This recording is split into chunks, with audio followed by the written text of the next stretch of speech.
Hello, everybody, and welcome to Session 2 of the Arcane Promise, the Spelljammer 5th Edition play-by-digital world, because currently everyone is stuck inside our houses because of the whole virus weirdness, and perhaps it will eventually become something that we get to play in person, but right now it is through the internets. So we are sharing it with you via my other YouTube channel, Tales from Professional Nerds. This is like a brought to you by. If you haven't seen the first episode, go head over to my channel and click on it. Watch that one first. Otherwise, you might be a little lost, but I think you'll probably be able to catch on pretty quick.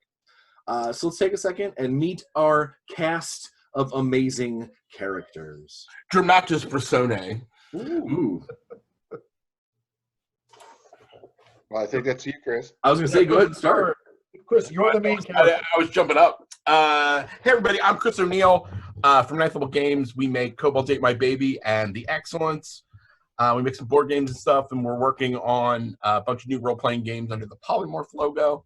And today, here in the Arcane Promise, I play Ixidor of the Electrum Tome, a 100-year-old kobold warlock that is really, really, really into dragons. And currently is being carried around by a warforged in a bag. Hey everybody, I'm playing Typhon Sigma, who is the warforged that is carrying Chris around. My name is Jake Krajeski. I'm one of the owners at Alpha Mega Hobby, and I also work for Armor Class 10. I will be playing a huge semi-amnesiac warsuit that is sort of there for muscle / transportation purposes for Ixidor.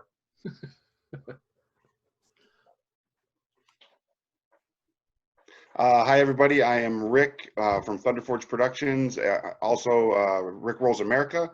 I'm not currently trapped in my house. I'm trapped in a Red Roof Inn in Virginia.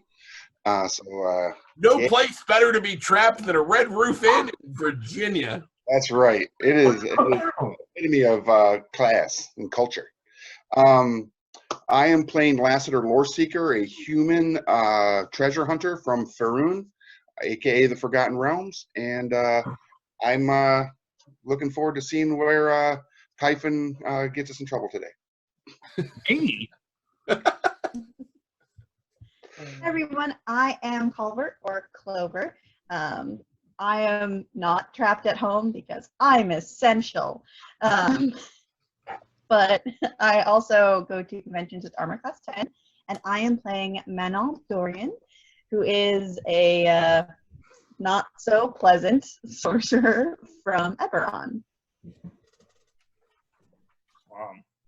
Special greeting to all the viewers and viewettes. Name's Ben Fail. I'm Jake's business partner at Alpha Mega Hobby. I am playing Grazakh. Definitely not a hobgoblin, a bugbear. This time. Mercenary muscle extraordinaire. I do my best Hulk Hogan impression for about 2.5 hours, so I'll do my best. So when last we met, the 5 intrepid crew of as yet named vessel, the chosen as they were, woke up on a small jammer, a small-ish living ship that was being helmed by an Arcane, an ancient race that claim a lot of they claim to have a lot of power over the kind of creation of the lesser races. And Hyalsen, the speaker, is his name, and he let our party know that they were integral to the fate of the universe. Little did they know, because they were going to be instrumental in discovering what happened to the actual Spelljammer itself, which is a gigantic, basically floating, living city, like a city ship, that the Arcane, or at least this Arcane, believes to be part of what keeps the whole galaxy, everything, the whole phlogiston, the spheres, the planes, keep everything running smoothly, kind of like the lubrication in a watch. and it went missing. And he believes that these 5 plus an as yet found 6th member of a crew of a ship that they have not actually found yet will be integral to finding the vessel and saving everything. And then it's kind of up to them to figure it out. The small jammer dropped them off on a broken planet called Hallistoop. I almost called it something completely different. That has been broken for a very long time and held together by magical, almost druidic girders, where the Cartographers Union once had its kind of primary school. It's now a wreck of a planet, and our intrepid heroes were dropped off, and the small jammer floated away behind them, leaving them in a ruined plain of dust and rocks and gravel and a city on the horizon. And there we are. Let's go to there. Are you there? Let us go. We are there. So we With were nothing- about to go see the Cartographer. Yes. He also I'm quite a Twitter because there's a chance that he's a blue dragon. Yes, because he is. Our So all we dragon. know is he's blue and scaly. Yeah, blue I mean- could be anything. They just have a skin disease. he could just be a leper. But he could be a blue dragon. He could be. I like the idea that he actually is leprous, but you've decided that means he's a blue dragon. Definitely a dragon. I'm into it. All right, so we will make our way from the pier docking wherever we got let off, and I guess go to the Cartographers Union building, right? That's where we're supposed to be going. Well, so you're not exactly sure what you're looking at on the horizon. It's a bunch of broken buildings, some of which are taller than others.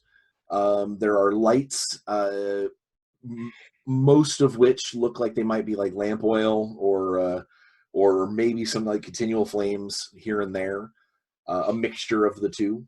But it's a city that's probably, you guess, if like size equals inhabitants, maybe 2,000-3,000 people. Okay. Is Typhon, are you kind of like reflective shiny at all, or are you a dull mechanic? I would assume I'm probably not. I'm probably not like chromed out. I'm assuming I'm more like a Wasted opportunity. like burnished steel, but So first thing we do is get Typhon chromed out, I guess. I was gonna say you could be buffed to a polished like surface. I would never say you'd be like actual mirror chrome, but they can polish you. right. We gotta get I am not at the moment though. we gotta get some rims on this guy. Yeah, I want the full spinners. Because I take the towel that I usually wear off, and I need to do some adjustments to my attire, so I look a lot different than I currently, or what I did when we were dropped off before entering this town. Would you like to? Jesus, I do not have the virus. I've just got a cough. I promise. Everyone's favorite game. This episode of The Thing. Does he have the virus? 2319. Or just allergies.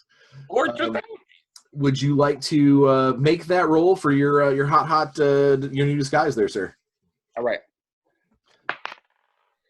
13 plus.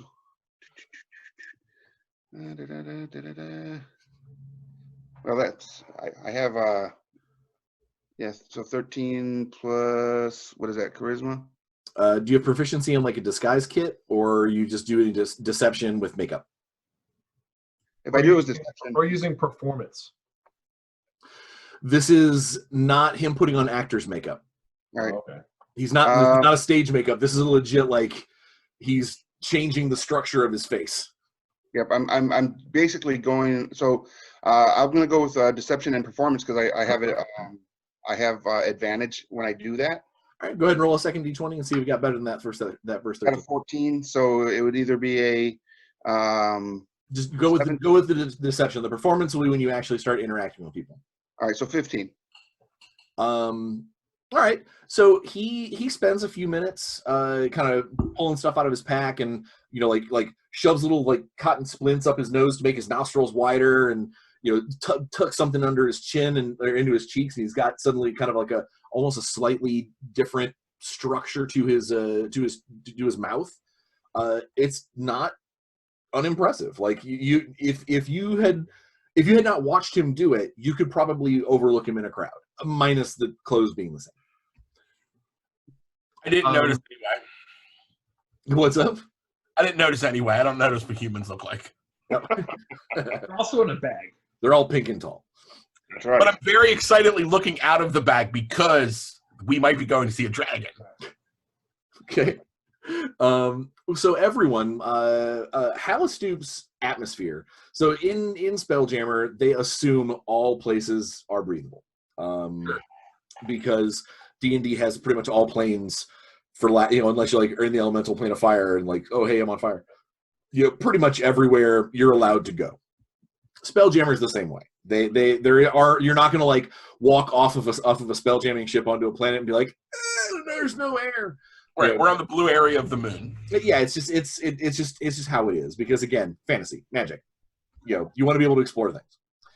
However, there are different qualities of atmosphere. In this particular case, Hallistoop has a very salty taste. Yeah. It stings the eyes. Your nostrils are like you're always like brushing salt boogers out of your nostril. You can't help it. Well, except for Typhon, because he doesn't care. He's like, I am boogerless. I don't know. He might end up Tin Man somewhere. But yeah, basically, when the planet got smushed, a lot of its salt kind of bedrock crust got blown up into the atmosphere, and it just kind of gets churned around. So there's just a general stingy saltiness to the air. It's not distracting after the first couple minutes, and you're pretty sure that anything that you would drink or eat, you're probably going to want to like scale it up a notch to get over the fact that it will always be salty. Obviously. Yeah. Obviously. The landscape itself is really kind of brutal. Like you can see where there are giant cracks in the ground that go for miles. They might only be 2-3 feet deep, but like it just stretches until you can't see anymore. And then there are mountains that like you can actually here's the mountain range in the corner, and it's broken. Like the mountain itself is like half of it slid down and kind of leaned against itself. It's a very fractal place, because it's being held together with wishes and dreams at this point. So as we're entering into the town itself, are there people and beings kind of milling about, and would we be able to like perceive any like cultural exchanges? Because I want to make a perception check so to see like what would be considered a greeting, if there's anything different than what would be norm to us. Okay. Before you get into your perception check, the city itself, it seems to be, because again, day and night landing on a planet, you kind of have to readjust your mentality depending on where you landed. It's by the look of things and the fact that there are people out there that are there are people still out lighting street lamps. You're assuming that it's early evening, that this is their part. They're just now getting into their evening routine. The population are predominantly human. Most of the people you're seeing walking around are human. They are wearing a lot of but honestly, sorry, just Lassiter, you see a lot of the same kind of head wraps, like flowing clothing, a lot of stuff that if something got kicked up, like if a dust storm kicked up or something, they could like throw over their shoulder to protect their face and exposed body parts. most of the doors and windows don't have shutters or glass in them, but they do have like leather coverings that button or hook to the building. It seems like this is probably, it doesn't take long for you to realize that this is a windswept place. And the winds probably pick up pretty fast and probably pick up a lot of debris along the way. Sand is everywhere. So you're saying it pick up fast and possibly be very furious? Yes. Oh man, 0 for 2. Oh, okay. I love you, Rick. Yeah, so you don't get the weird stares that you expect. You know, new people strolling into town. You might get the occasional glance, and you'll get probably more than one, more than a couple like hand raises. Maybe not any like calling you over to them, but just letting you know we see you. Hail. You do see a few goblins. Oh, everybody. Real people. Yeah. But the goblins are dressed just like the humans, except smaller.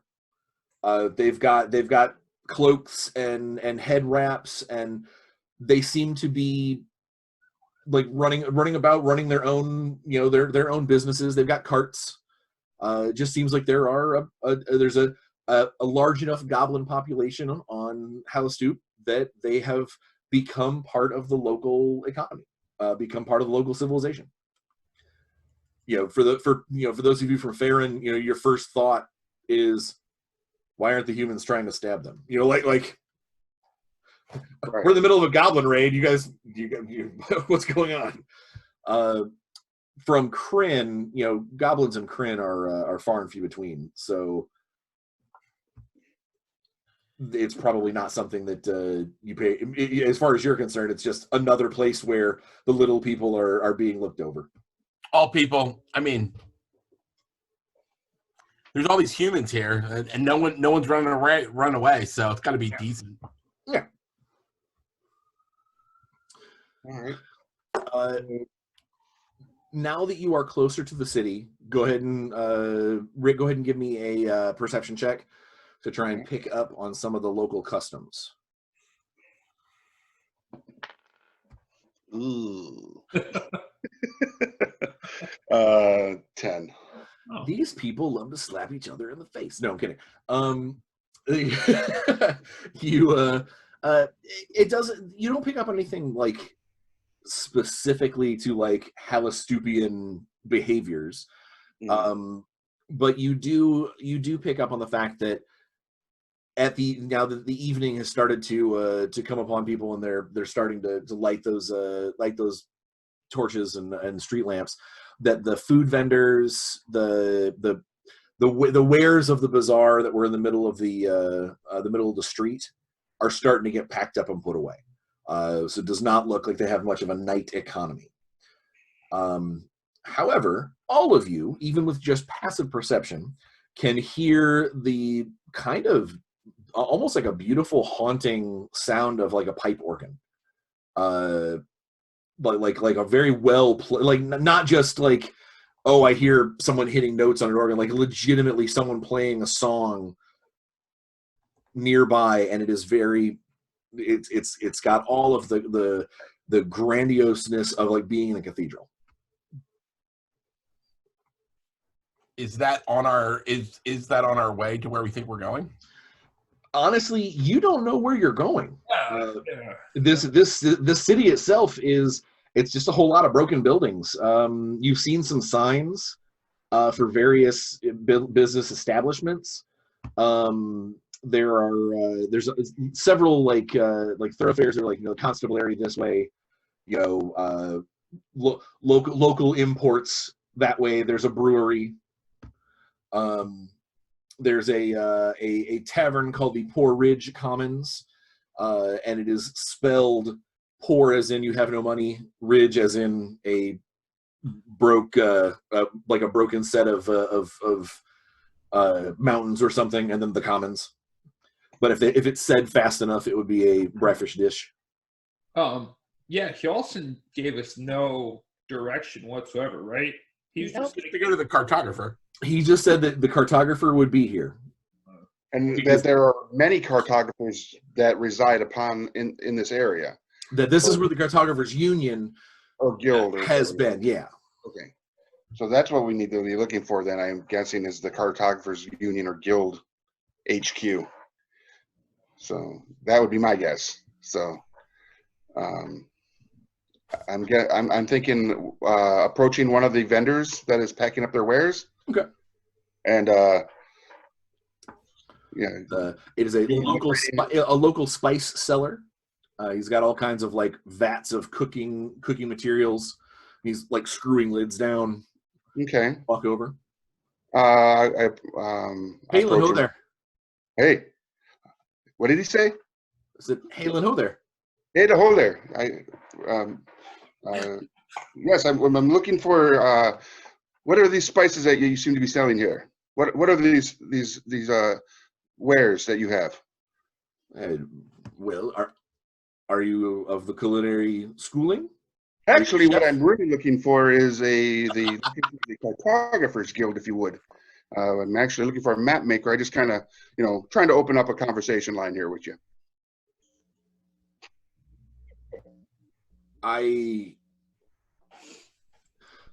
What do you need? Map maker, cartographer. You know what I'm saying. Oh, well, classes are done this time of day, but you could probably find more than a few of the students or the members in any of the drinking establishments. He looks up at the sky and like licks his finger. Should be calm night tonight, so everyone should be out and about. No one batting down. I look at my companions. Do you guys Sure, you want would not like any jade saffron? I'm not making any He bread. rattles. They look like big green cinnamon sticks. now. Not Brian, for me. Brian. No, So the city itself, while he's talking to this guy, the city itself, does it look like like Baldur's Gate after a raid, or does it look like a city in World War II during the Blitz? Like, is most of the city leveled? Post Blitz. Okay. It has been rebuilt where they could rebuild it. So, Okay. like 80% of the city is rebuilt, 60% of the city is rebuilt. I would put it in the 80 to 85%. Okay. It's just the really big buildings that got kind of snapped when the planet broke. They just sort of left it because it would be almost too much work to tear it down to just build it back up again. Do I see anybody wearing what I would recognize as a uniform, like town constabulary or a city official, or? There is a gentleman in a bright, like almost neon blue tabard, which so immediately stands out. Like you start scanning looking for a uniform, and most everyone's in sort of like dirty grays and browns and tans because it's very a very practical clothing that they're wearing. And then there's this one dude that is he's got this copper helmet and this bright blue tabard, and he's dressing down a handful of goblins who have a pickle barrel on their backs. Is he armed? Yeah, he's probably got some kind of saber on his belt. It's not drawn or anything. Okay. While Rick is talking to this guy, I'm gonna sort of like right angle and just walk towards this guy. Okay. But He goes, come back to me. Jade saffron, 2 silver pieces All a right. stick. 1 for 3.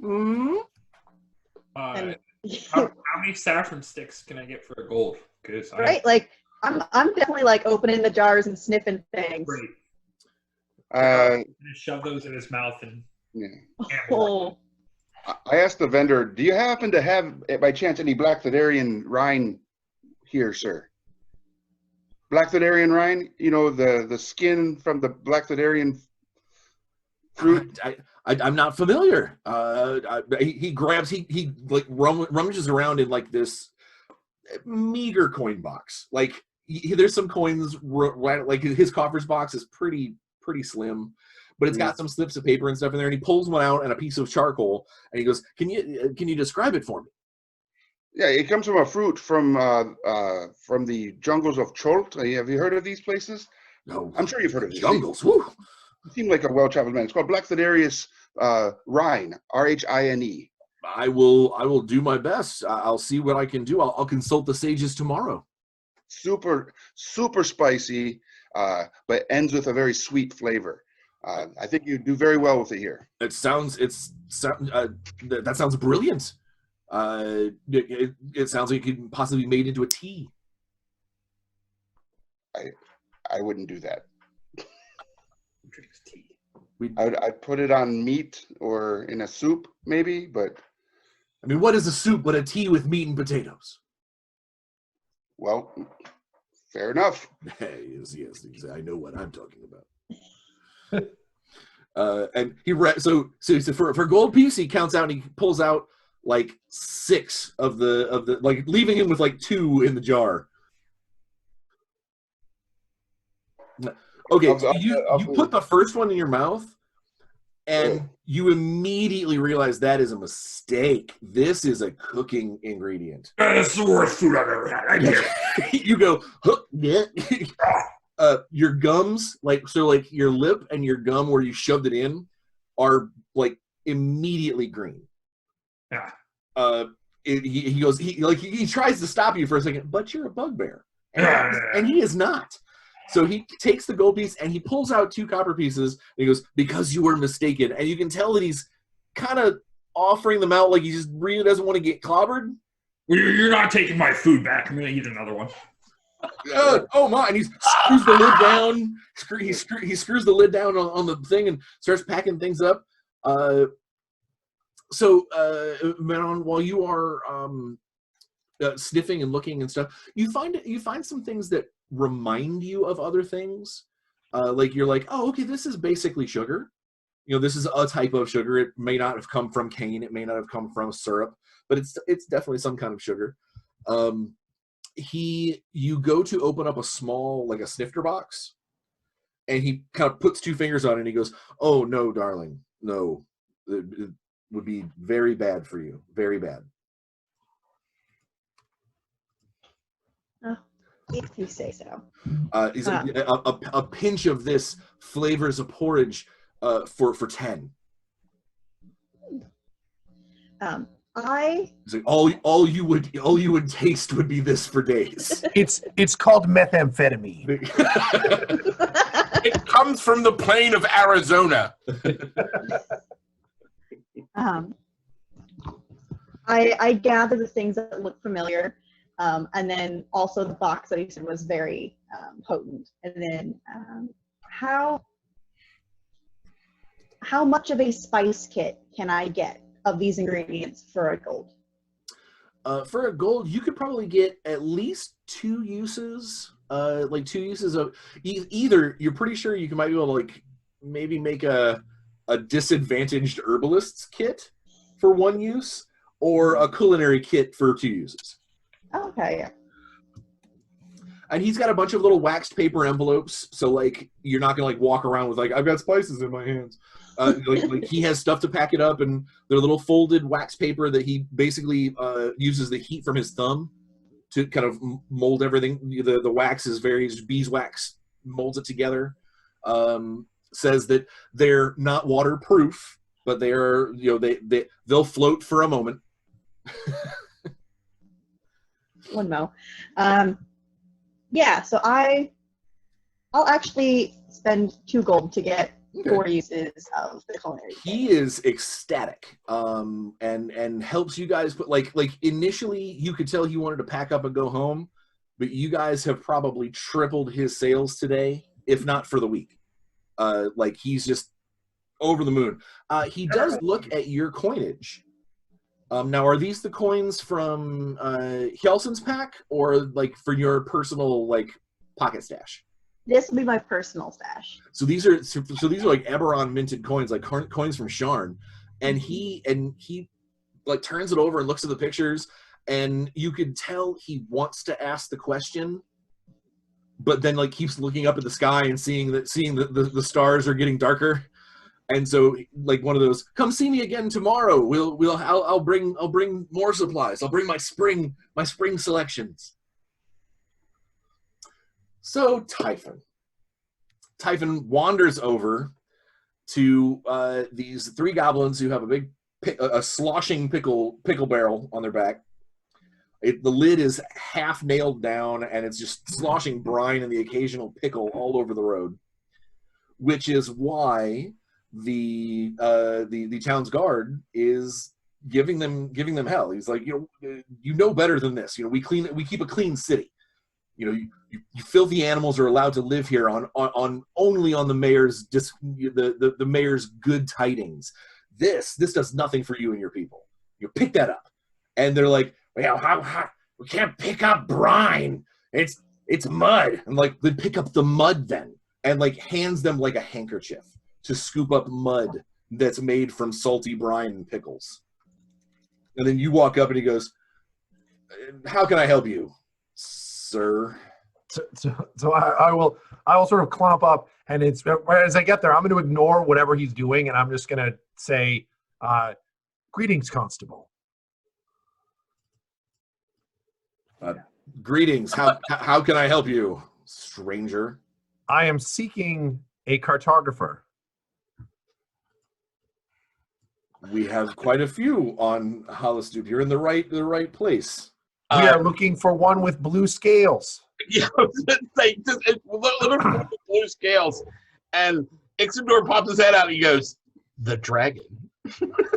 You pop your head out, and he kind of jumps back a second. He goes, "What manner of beast are you? Two then heads, one of which that is a dog." Another dragon head pops out that is a little pseudo dragon head, and it's just, How many bestial limbs do you have? Is he addressing me or Ixidor? You. Me. I will say, this is my companion Ixidor. This is my mode of transit. Typhon Sigma. You are a locomotive. I possess locomotion. Correct. I apologize. As he stops looking at you and looks at Ixidor, how can I assist you? We are looking for the blue-scaled cartographer. I believe I know who you speak. He has this kind of roll of the eye. Okay.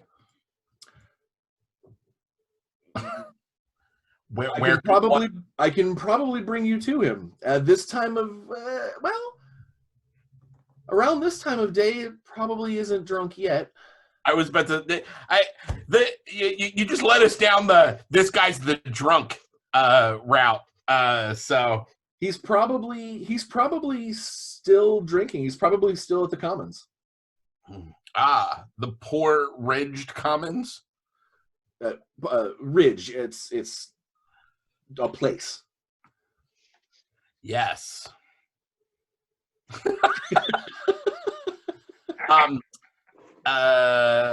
Typhon, I believe we need to go to the bar. All good adventures begin there. Thank you for your time, officer. And I will whoop and then walk away. And he goes back to berating the goblins about picking up brine mud and getting that lid on tight, or I'll fine all four of you. There's only three. There's always a fourth. So I'll actually stop and turn around and pick up their barrel, and I will sort of like nail gun the top. Go ahead and give me a strength roll. Because when you go to pick up their barrel, they're gonna fight you for it. They're like, "Hey, no, it's ours. No, you can't take it." It's the Yoda scene. Mine. Ding, ding, ding, ding, ding. And as if his bigoted statement of "there's always a fourth that I can't see." Nope. There is a fourth goblin that hops out from behind one of the tie-offs. He goes, "Hey, that's ours." I am merely assisting you. So I rolled it's just a straight strength check. Yeah. 17. Oh, easily beat them. They're goblins.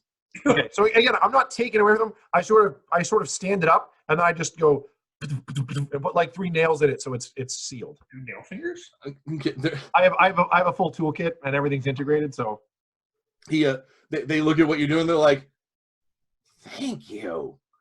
The guy who has like he had like 2 nails in his mouth and an attack hammer is like, In the pickle business. like suddenly my whole role in life is gone. No. There's a robot who has replaced me. just for today, the joys of automation. And the town guard goes again, looking at Ixidor. Your mount did not need to do this. I had it under control. Query: what is this term mount? It means a locomotion capable device that carries me around. So because I don't really express, he will sort of turn his face towards the guardsman and sort of look him up and down and do a head tilt and go, "We've already addressed that I have possessed locomotion." All right, just everybody get to where you need to be. Is that in here? So now that the goblins are all set, I will again 90-degree turn and walk off back to our crew. You start walking towards the he leaves. The guardsman goes. The 4th goblin, the one that appeared from around the hanging post or the tie-off post, kind of like immediately runs up to you, and he's like, "Why did you help us?" Why not? Why? It seemed the easiest way to expedite the division between you and the guardsman. Oh no, he's just trying to make himself feel bigger than he is. They all act that way. Ixidor says he looks down from his perch and says, yes. The problem with everyone trying to feel bigger, except your size. Yeah. But it seems that you think it's strange that the act of being a good Samaritan, in your parlance, do they sound crinny to me? No, right? Like it's completely weird, everything that they're saying. Yeah. How they're saying things. Yeah. What would you normally charge for that service? Saving what? How much would they charge us? He would have taxed us probably 5 or 6 coppers. Well, if you can, do you know this cartographer that we speak of? Map guys. Yeah. The blue scaled map guy. I think we can. They look at each other. Do either as your group has kind of moved over towards the rest of the group? Do any of you, aside from Grazakh, obviously, know Goblinoid as a language? I might.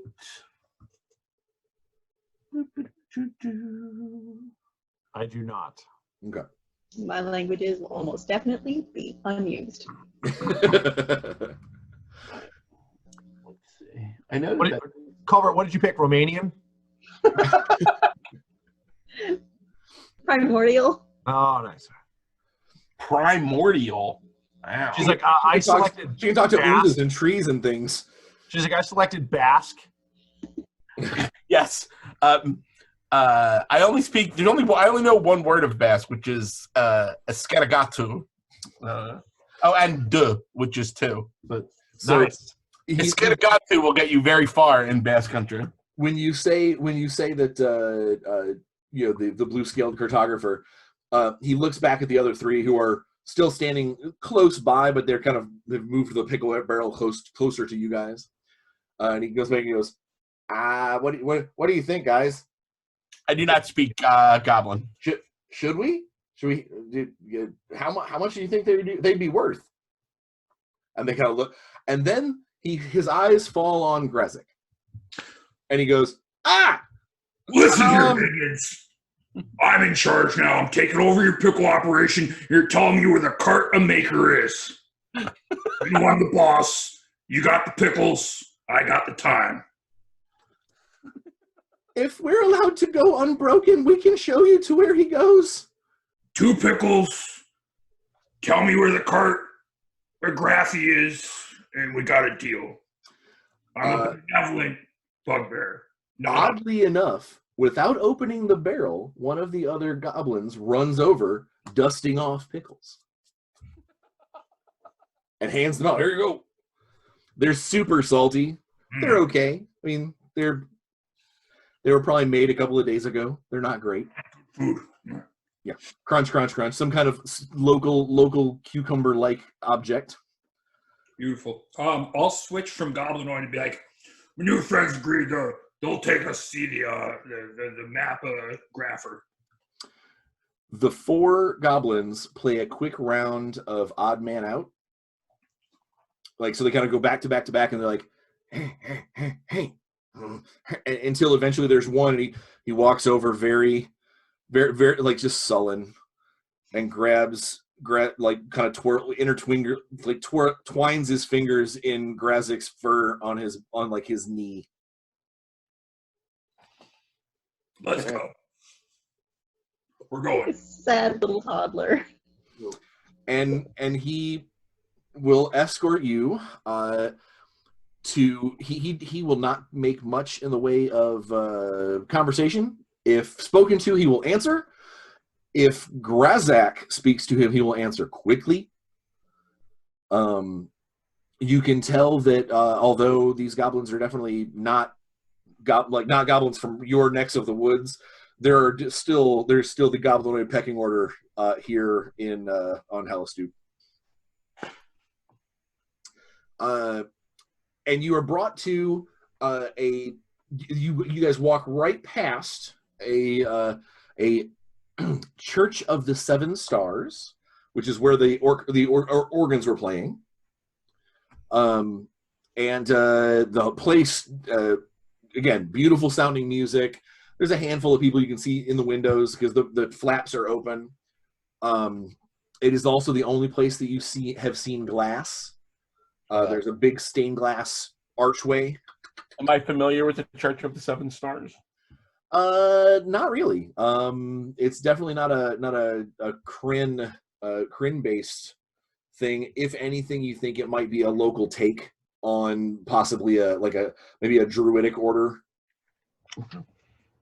There's in the stained glass archway. There's a lot of trees and the sun rising and a comet, and there's a lot of celestial figures. Things holding this further information that the druidic magic is holding this place together. Probably. But yeah, you guys walk past the pretty church, or the temple, and get to what can be described as a barbecue joint. It is a long, flat, single ranch house style building. There is loud music coming from inside of multiple types, as in there are probably 4 or 5 different bards playing and not together. So depending on where you stand, you might get this really discordant, like just this awful mix. But if you go closer to one set of bards or the other, you'll get their music and everyone else gets drowned out. But it seems to be hopping. There are a handful of people standing around outside, smoking from a large brass hookah that is built into the sidewalk. Like basically onto the front porch. There's 2 or 3 of them, like bolted down, like a sewer hookah. They're not smoking the planet. They're bolted down so no one takes them. Delicious. And then like you can look in the windows that it is a multitude of different types. There's probably 30 people inside this place. The smell of food immediately hits you guys. I wouldn't necessarily say that it's like, oh man, I'm super hungry, but it definitely is like, oh well, that's someone is doing a good job cooking in there. I don't know, after the food we had on the small jammer, it might be very appetizing. Exactly. And when you get through to the when you get through these wide, they're not even so much swinging doors as they are like canvas strips. It's like a beaded curtain without the beads. And down at the bottom of the strips there are weights, like weighted rings. And you think that by when you walk kind of pass through, they jingle just a little bit, not like chimes, just sort of like junk rattling against itself. But right next to the door, there is a big bar, like a big metal bar that's got a hook on one end that you're pretty sure when they want to close up shop, they put it through the rings down at the bottom, and it would make it harder for someone. They'd have to like kind of push through like they were like being born. Like they would have to like push through the flaps of the curtain rather than just walking through. And you would assume that would slow someone down long enough to be kicked out if they were not to be. It will slow them down just enough.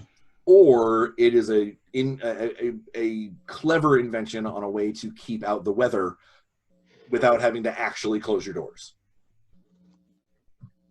Or a little bit of both. Inside the, I assume you guys are going inside. All right, so you know what? What do you guys do? I shouldn't assume. The goblin points inside and says, unless he's already too drunk to stand, he's inside. Grazakh is going to kneel down to still above the goblin and go, "Good work today, minion." Take out a gold, give it to him, and go, "Make sure the rest of the boys get that. I'll be by for my pickles tomorrow." I'll take care of it. Beat it. And I know those guys. Used to hang out with them. he scampers away, throws his little cape over his shoulders. He's like, "Oh yeah, they're getting none of this."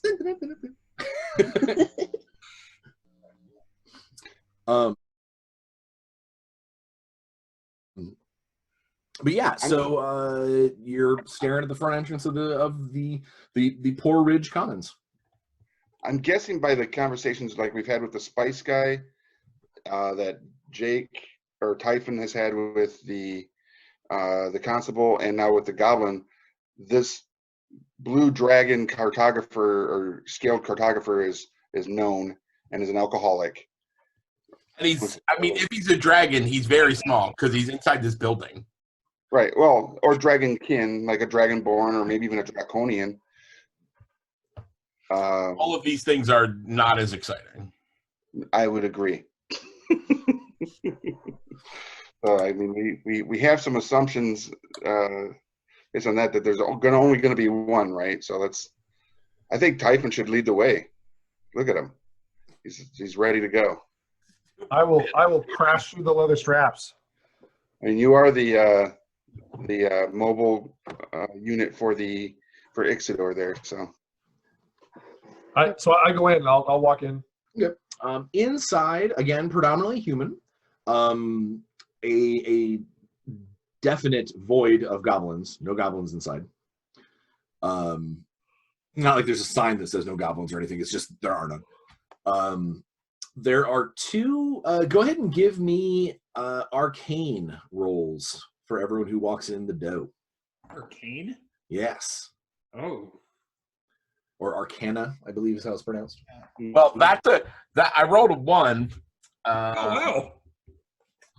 I'm gonna have a plus to that. Plus 4. I also rolled a 1. A 5, but it is a 1. I rolled a. So I got a 4. Do you get disadvantage on that or anything if you're not trained in it? Oh. Not unless it's one of the ones that say no. You just basically you make the test. I rolled a 19, so I'll subtract 1 and have an 18. All right. I get a 16. Typhon and did anyone else get higher than 15? Feeling good. No. Yep.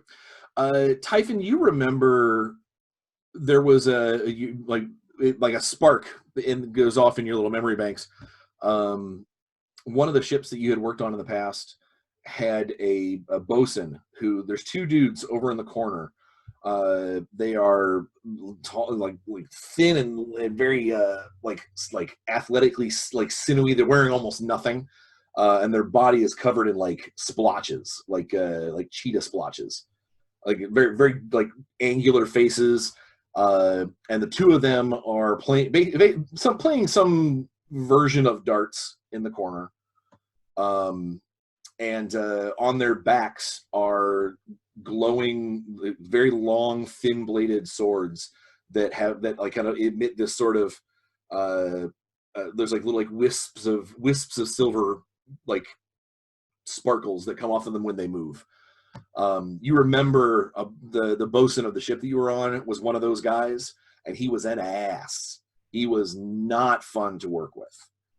He was never nice to the crew. He demanded way too much out of them, but super handy in a boarding action. Grazakh, you have seen a Githyanki before.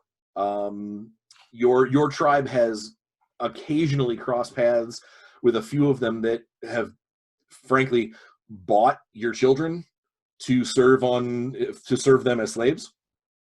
To serve them with a ratatouille.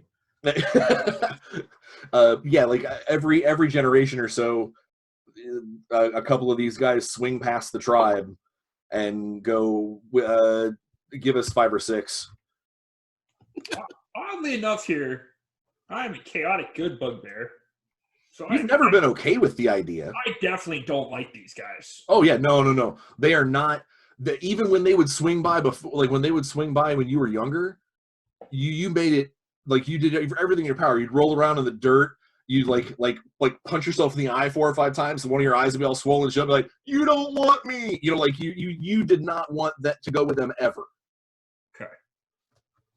Okay.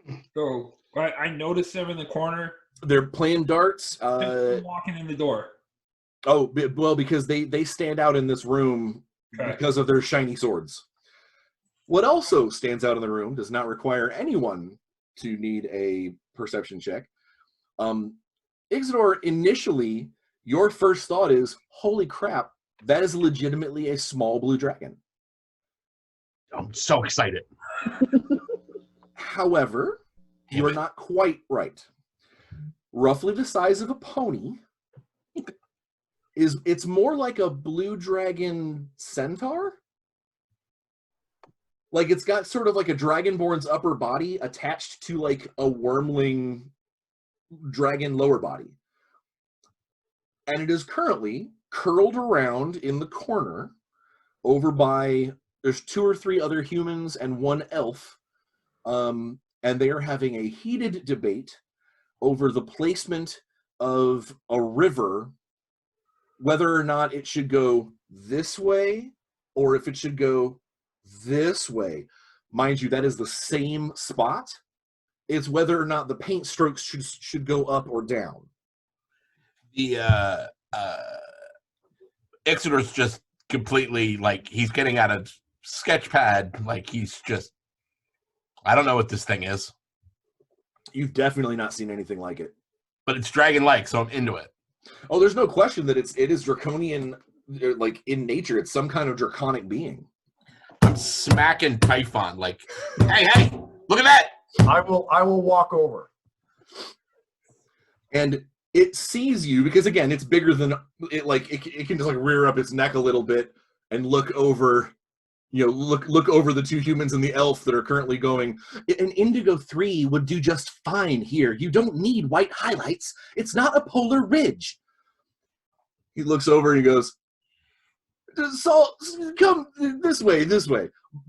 Let's get another round over here for our new friends, and they'll help us solve the riddle of what are we arguing about?"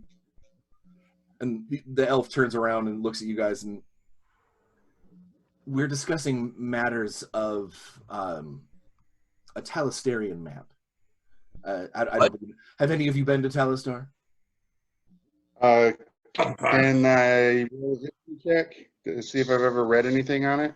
Yeah, go ahead and give me. Let's do a history check.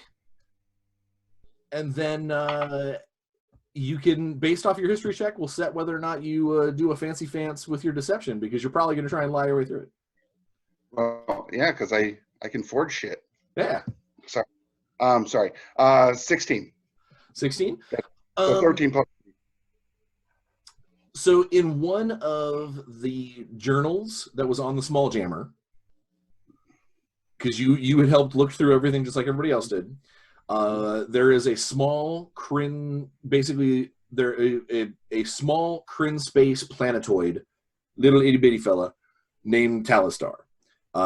Supposedly, it's a realm of high adventure, super dangerous. All the notes that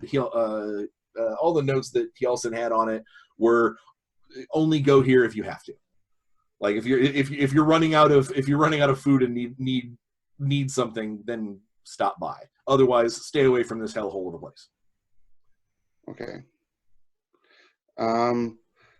Based on that knowledge, then yes, I would try to do a deception and be like, kind of like, well, here's your problem, Vern.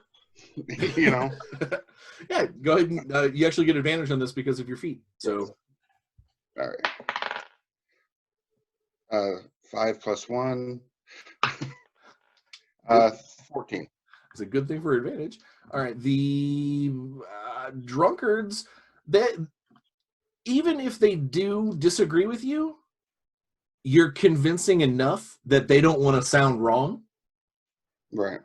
So they might like, oh yes, I see what you mean. You know, like they invite you into their inner circle immediately. The elf raises his finger over to the barmaid to bring her around. The barmaid comes by with drinks for everyone, including Typhon. Sure. Because they don't know any better. Well, didn't you say previously that Typhon could actually ingest, or did Typhon have a full, like, covered mouth so it doesn't have? Typhon has decided that he cannot ingest. I will accept it and then hand it to Grazakh. Yeah. Whenever anyone buys us around, Grazakh gets 3 drinks. Hooray! Ixidor hands it off too? Oh, no. Could you imagine Ixidor drinking 1 beer? So, as the beer's the size of half his body. as people are handing me their ales, I will be like, hey, eyes out, 2 Gith Yankee scabs in the corner. Slavers, bad news. Got a bad feeling about this. There's their vessel is broken on the far side of the planet. They're apparently waiting for repairs. Probably keep it that way. All right then. Yeah, so I'll continue with the, basically telling them, well, here's where you're wrong, because the way the mountain ridge lines, the river's gonna be flowing down this way, and just kind of spell out that information that I think would be. You don't change their minds, but you do become part of the conversation and become part of the process. Right. You get the impression that they were going to paint this map. Like at the beginning of the night, they knew how they were going to paint this map. But the process of arguing and debating and discussing which pigments, which brushstrokes, ups, downs, lefts, rights, that's what makes their product so sweeter at the end of the night, because then tomorrow when they go attend classes, they'll get them taken care of. However, Ixidor, do you stay in the backpack? No, I mean when we reach the table, I will climb out on table and approach the dragon thing, and I immediately ask, "What are you?" Please tell me everything in excruciating detail. Do you have a symbol of Paladin on you? I do. I'm wearing he has like a little little cloak. He wears, it's not a religious symbol. It's just like the heraldry. The heraldry, yeah. Okay. When you pop out onto the table, he immediately like his head kind of snakes down and gets very close to Ixidor, and he kind of taps a claw ding, ding, ding, on your heraldry and goes, "Where did you get this, little brother?" I have an agreement with Fizban the Great, Paladin, the Bamet, the He of Many Names. I am Ixidor of the Electrum Tome, the master of all draconic knowledge across all the known spheres, and I've never encountered a dragon of your type. Please tell me everything. He kind of slumps forward. Rum! And you are... Do all of you follow the localized version of the Great Star Dragon? Oh, here and there. Yeah, every now and then. Right?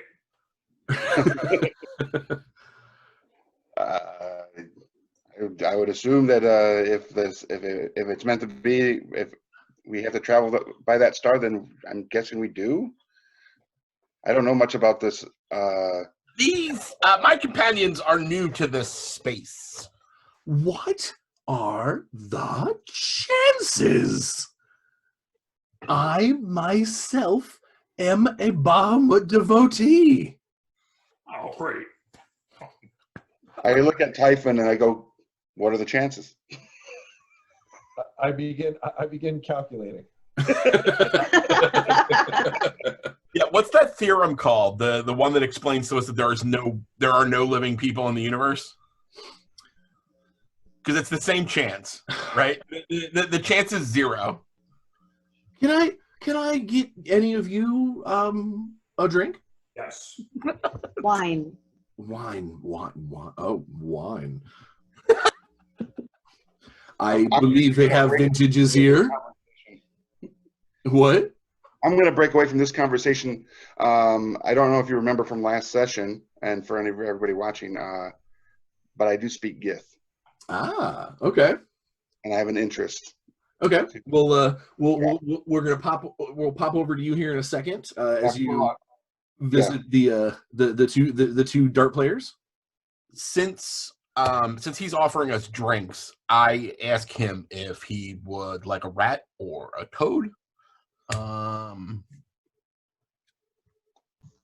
I don't believe so.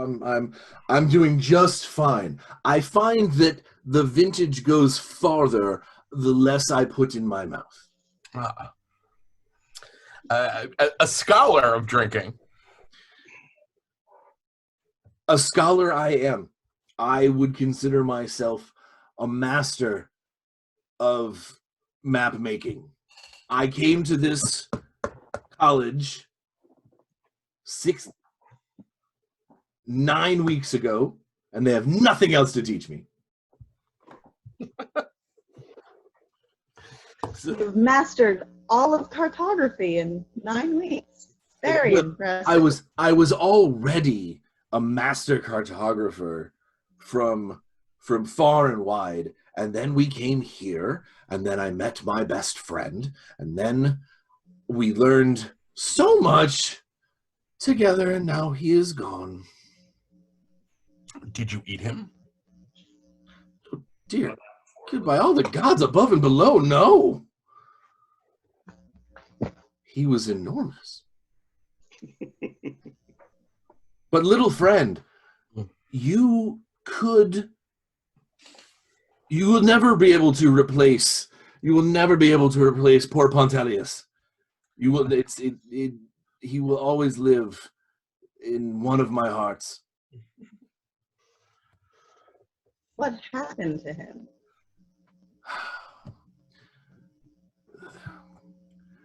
This giant lizard came and took him away. Claimed that they owned him or something. So he's gone missing. Well, yes, but he was an awfully brutish fellow. Seems like a lot of things are going missing as of late. True. I seem to have lost one of my walking sticks. What? But, Doesn't he have like a horse body? oh yeah, Or- well, it's like a draconic body. Yeah, but apparently he had a walking stick, and it's gone. Out of character, what type of draconic body are we talking? It's like like scaly leg, wyvern, long worm, tail. like Yeah, no, okay. it's like if you took the bottom, if you took the wings off of a blue dragon, and put like a blue dragonborn where the neck's supposed to be. Four legs. Okay, so 4 legs, not 2 legs and the Correct. snake body. Okay. Correct. Well, you have heard that the Spelljammer's also gone missing. Do tell. I do. Well, Ixidor, I think, has more information on it, and actually Grazakh has more information on that, and Manon has more information on that, and Typhon has like total recall on all things. And now I'm just gonna fade away. Oh yeah, because you're gonna go and talk to the gift. You're like, and conversation bomb. Well, Typhon has full recall, right? With Grazakh? I have detailed files. I mean, What? I have detailed files. from what I understand, though, we're supposed to meet this blue guy. He's supposed to tell us where the Spelljammer is. Yeah. We were told that we need a cartographer in order to find the Spelljammer. Thank you. Yeah. No, I wasn't clear on that. You're definitely told this specific one. He's the only one that's got blue scales. We have you met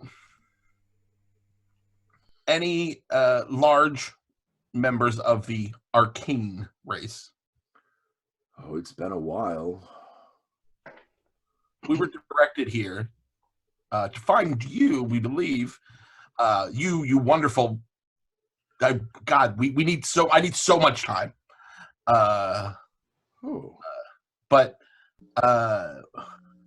what's our guy's name? Hal? Yeah, just name drop. Yeah. Hyalsen. Something the Arcane. Halston? Halston? Rob Definitely Halford. had a heel We're stab. sitting here by in it. Rob Halford. We're putting the band back together. Yeah. It's been quite a while since I've been in the presence of an Arcane, but I hate to say that I may have had a bit too much to remember any names. This particular Arcane was very fond of drinking with others and giving them things that were way beyond things that they could handle.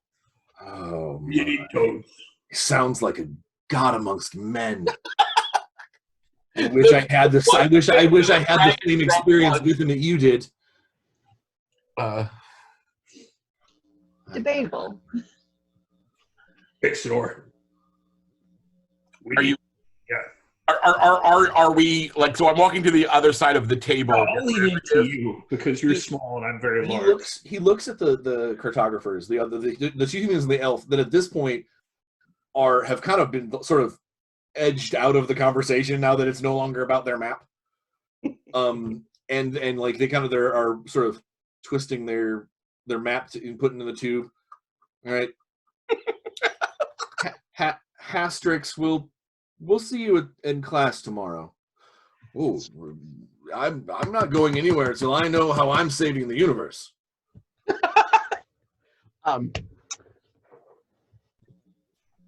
We need this guy to make our ship go. We take the gift ship. We take this guy with us. Yeah. Rum. I'll promise him booze. He likes booze. I thought the gift ship was broken. Well, that's a little problem. We'll get the goblins to fix it. They're smart. Don't tell them that. They're smart. Yeah. So, Plan. Hastrix.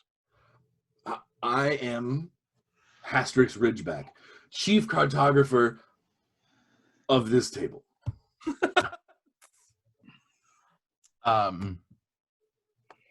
did you come? Do you you don't happen to have a ship, do you?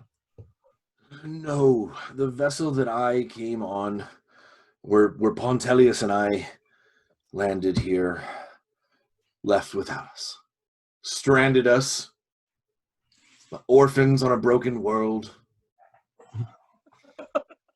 two best friends with nothing but drink and song between them. And then that giant serpentine lug came and stole him. Wait, say those words again. Serpentine lugs. Big lizard took his friend. Right? How big was this lizard? Was he draconic? I don't believe so. They spoke with such an awful accent. It was like their mouth was filled with pennies.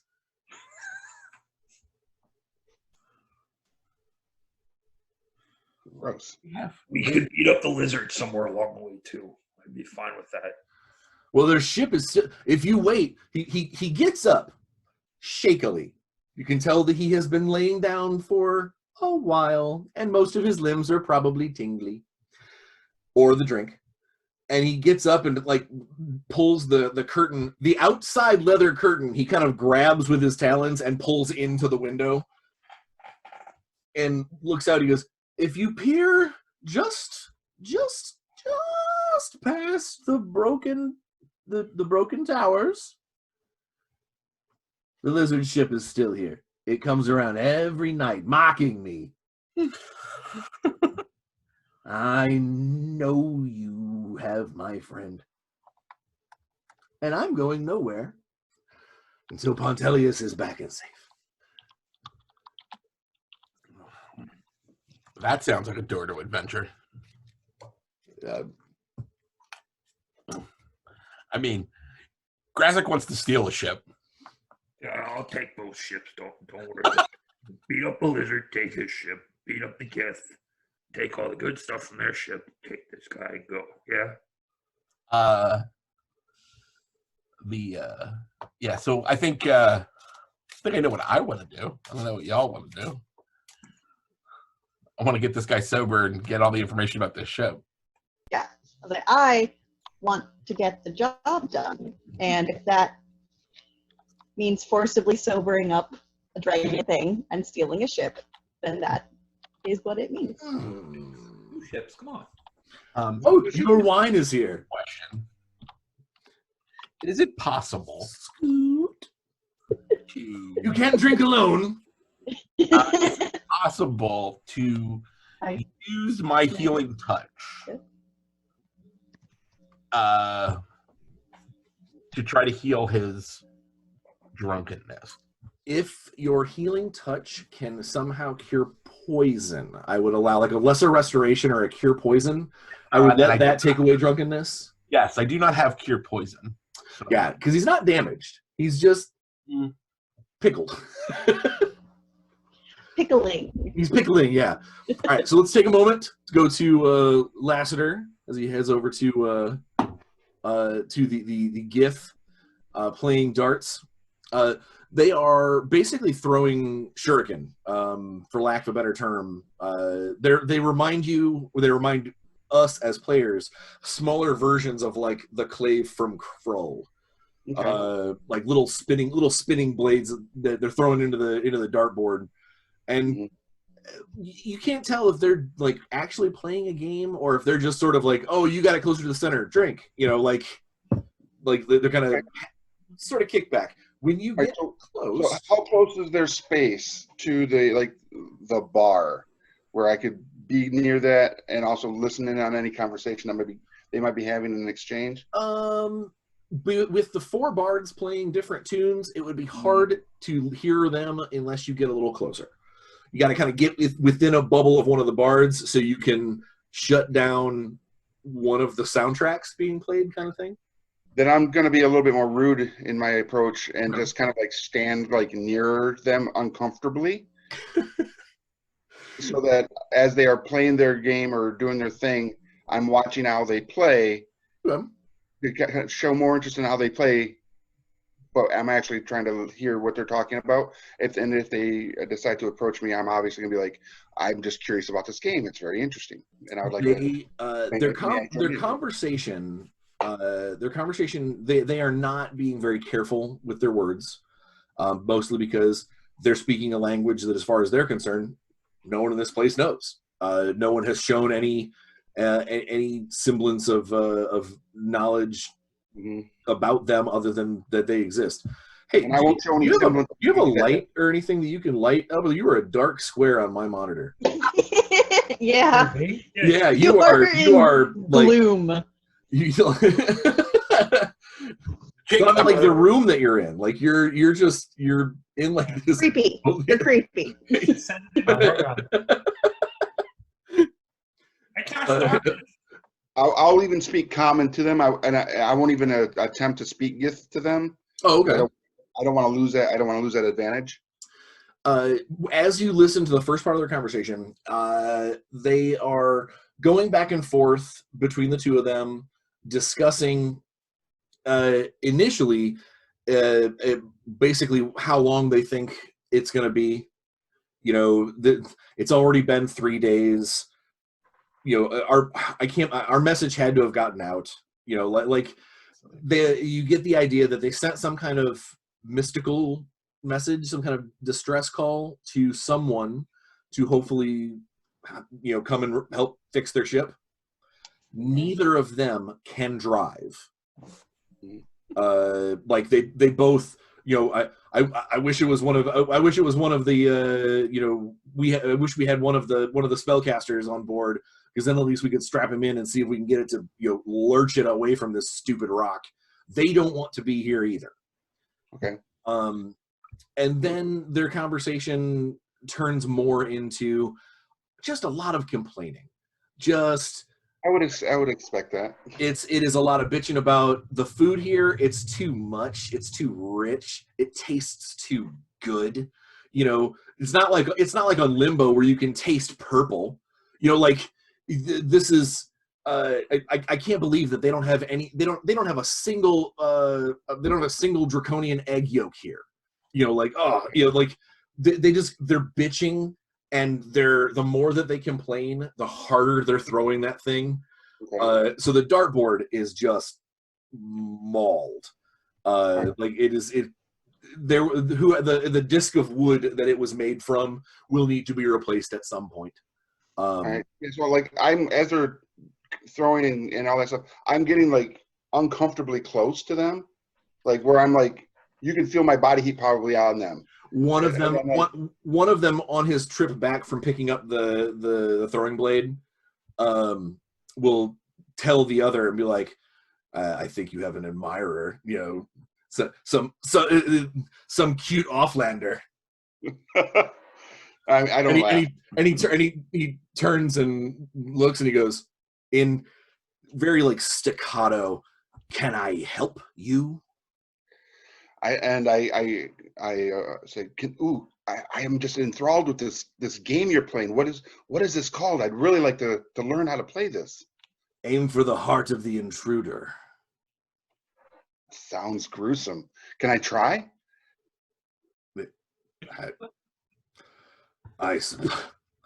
Sure.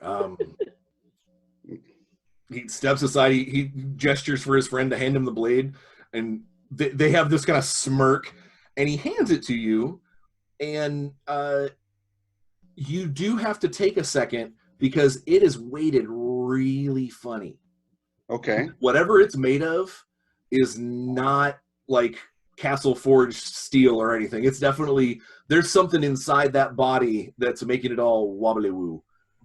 After a minute, do I discern that it might be a mercurial blade of some sort?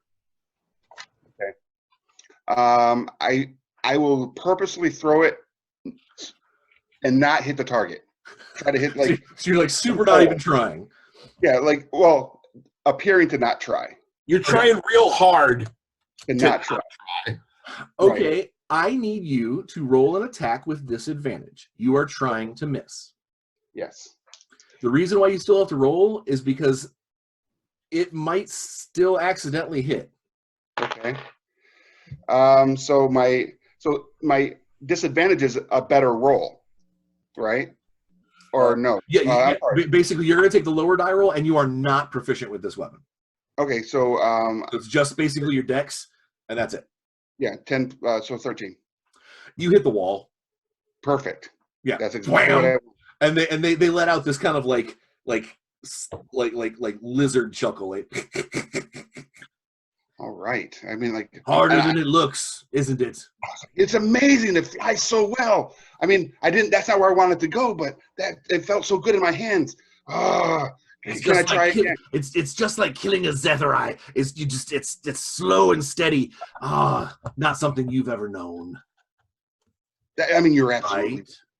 Yeah. Oh, absolutely. This is not my forte, but I would love. I mean, it just felt so good. I feel like a real man holding this blade. Can I try again? Yes, of course. Perfect. They sit back and like lean against the bar and like take their table and kind of take sips. All right. So a little more familiar with the weight of the weapon. I'm going to try again not to hit the target. Maybe get a little closer. Okay. Still at disadvantage? You don't need disadvantage this time, but you still are not proficient. Okay. 17. Yeah, you score into the target, and it sticks. Actually, you are maybe a little kind of put off that it sticks a lot further in than you intended it. Like I didn't throw it that hard. Right. I'm like, and they look at each other. Oh, a natural. I would agree. It just feels like this weapon is naturally made for me. How many throats have you cut? Huh? He's like in common, super loud, like right at the perfect moment where like the bard stops to wait for the coins to drop. Everybody can hear this Gith looks at him and goes, "How many throats have you cut?" Rick, you got to be like, today?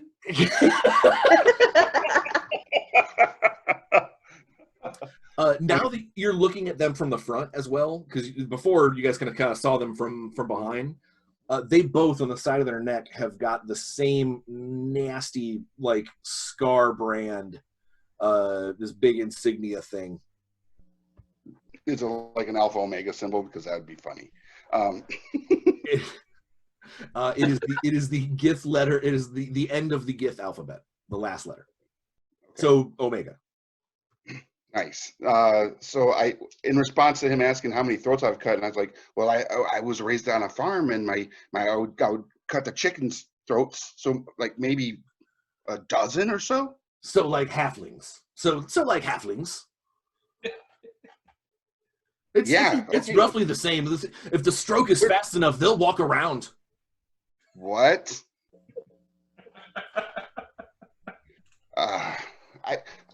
This conversation is getting way too dark. I just want to play this amazing game. Can I play with you guys, or do you guys usually like do this in a betting manner?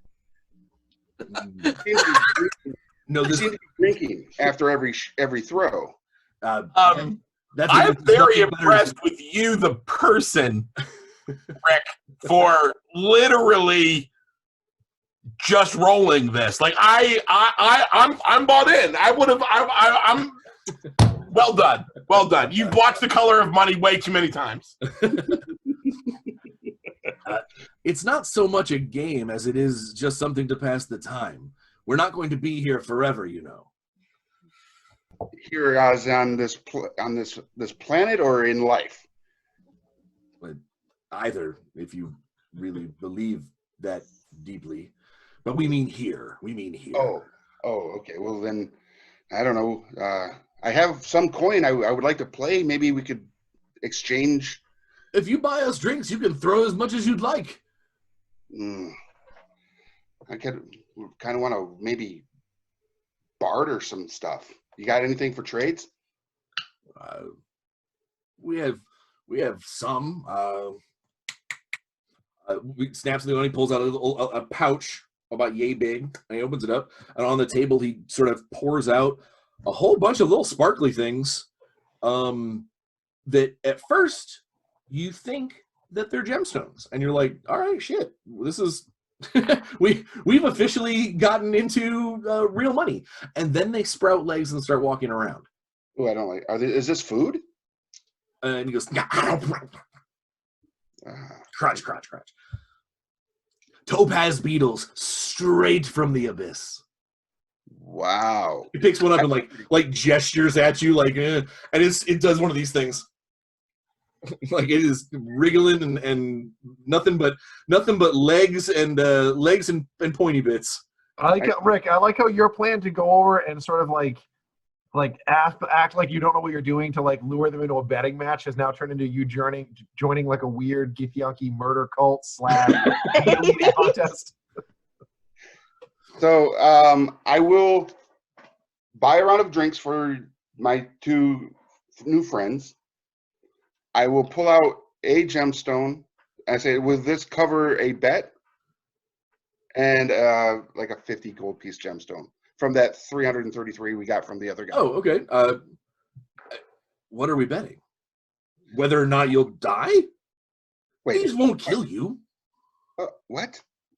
Points at the beetles. And he's like, they're not poisonous. They do bite on the way down. You must chew them thoroughly. Wait, is this a totally new game that you're showing me? Or are they just food? In gift to his friend, and he goes, I think he's addled. Why is what? Have you been struck? I mean, yes. Like, whenever I was bad, my father would strike me. Well, Is a smooth criminal, so he does the striking. All right. Yeah, this is not going as I was hoping it would. you're like just really trying to like I am gonna play a game, and they're like, what are games? Yeah, like what? That is true. They are Gith. They're like Klingon. But please sit, enjoy. Gross. I will. We have a whole breeding barrel on the ship. All those good beetles. Oh, you have a ship. Well, whatever it's worth. What is it? It's on the floor, little bits of bug. Well, my companions and we actually are in need of a ship to get off this rock. Companion. And I take one of those little sapphire beetles and I crunch it. Give me a Constitution save. I knew that was going to come, but I didn't want to be rude. It's all right. It is exactly what they described. It's kind of like biting the inside of your mouth, like holding on to teeth, like no, don't eat me. Really, a Constitution check? Ugh. Okay, so an 8. So I mean, I ate one. It's not going to cause you to throw up or anything, but you basically are going to have several like mouth sores for a few days, or until someone does a little healing moment. Oh, so like after spending a weekend in Kalamshan. Perfect. Ew. But yeah, basically the inside of your mouth is just cut to ribbons because they got little sharp feet and their backs are basically like a thin layer of gemstone, like a glass, almost like a sugar glass. Flavor wise, it's not unpleasant. You are so sidetracked from the pain, and you're like. I actually am going to, at this point, look at Manon and be like, the sugar spicy, the sweeter. Can I get a pinch of that? This is. You have. I've been like watching, holding the wine, so I just start slowly kind of sidling over there. You have a ship? The two of them kind of furtive glances. No, you have a ship. But you said you had a crew. I don't. I have companions. Oh. And I point out my companions. But we are not a crew. I mean, we could be, but we haven't decided if that's our in GIF. They could be. Oh. Well, I am Captain Xiphus. Okay. And this is my first mate, Iliphus. Ugh. I mean, Xiphus and Iliphus? We had a helmsman. Is there a helmsman amongst your companions? Our helmsman met with an untimely end. Okay, so I'm going to continue to play kind of ignorant to this and be like, I mean, if any one of us could turn a wheel.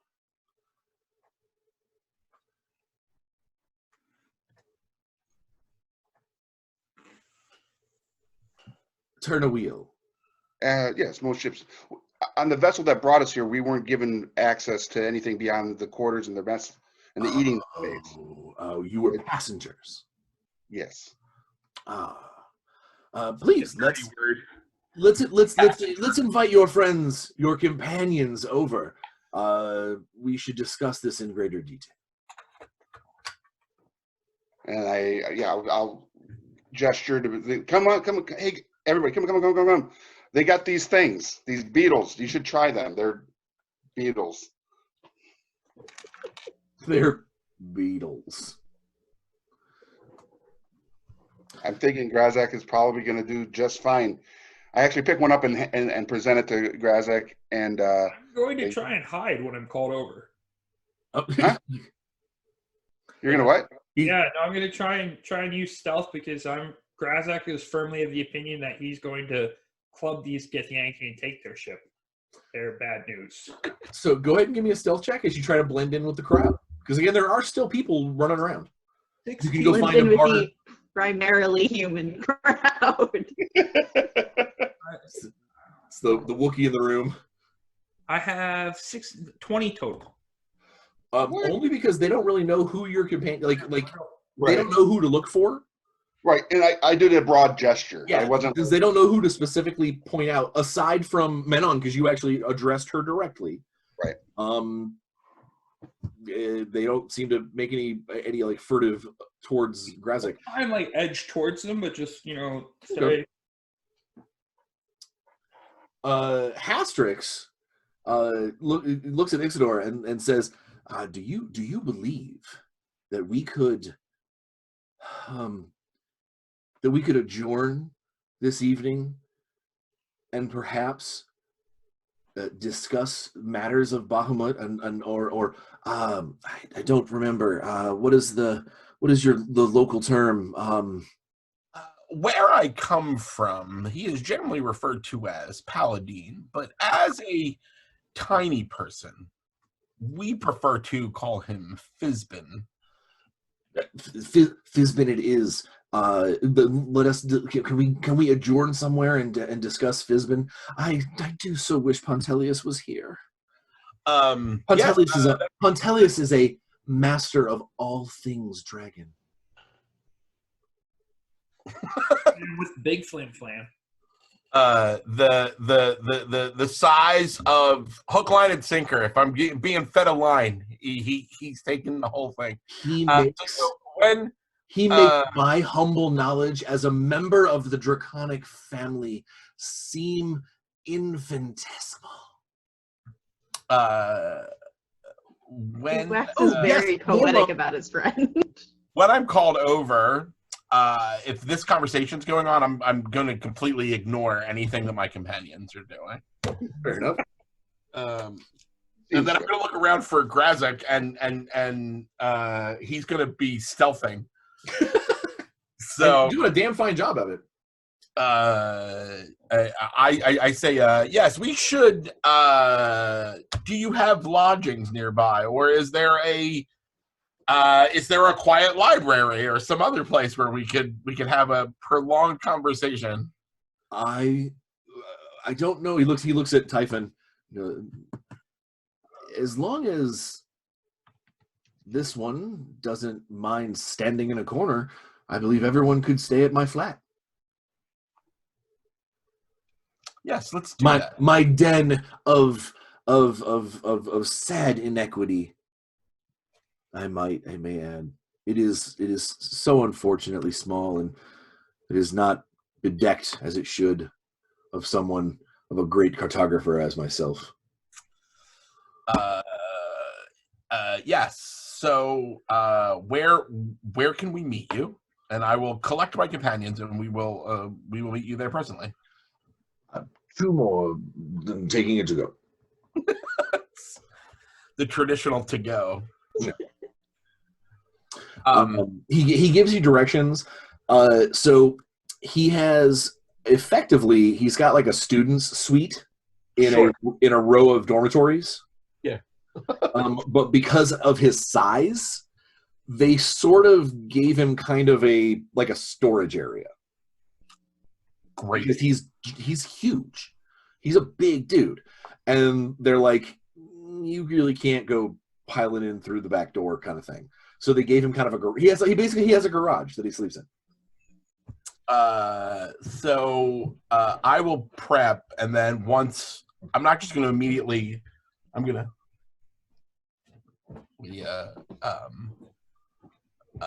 make sure that I have. I'm going to make sure I write all my notes down, letting everyone else do their thing before I kind of gather everyone together. Yeah. And I will also order whatever the last order was before we leave, so that I'm coming with more of his preferred poison. Whatever was the most recent. Whatever he just ordered, I will order some more of said. When he gets up finally to shamble out that front door, between his giant flank and his huge tail, he's like almost 12 feet long from nose to tail. And if he stands up like full body, he's probably 7 or 8 feet from floor to ceiling. So he's much longer than he is tall, unless he like would rear up like a brontosaurus or something. Ixidor is going to draw him like one of those French girls. But when he saunters out of this place, his tail is knocking over chairs. More than one patron is like, Hastrix, watch it. And he's like, oh, pardon me. He goes past the bouncer, who you guys didn't see on the way in, who's just a human in the corner, like just a human guy wearing a chainmail vest. He's like, all right, take it easy. We'll see you again tomorrow. And he's like, yes. And you'll note I'm not being escorted out.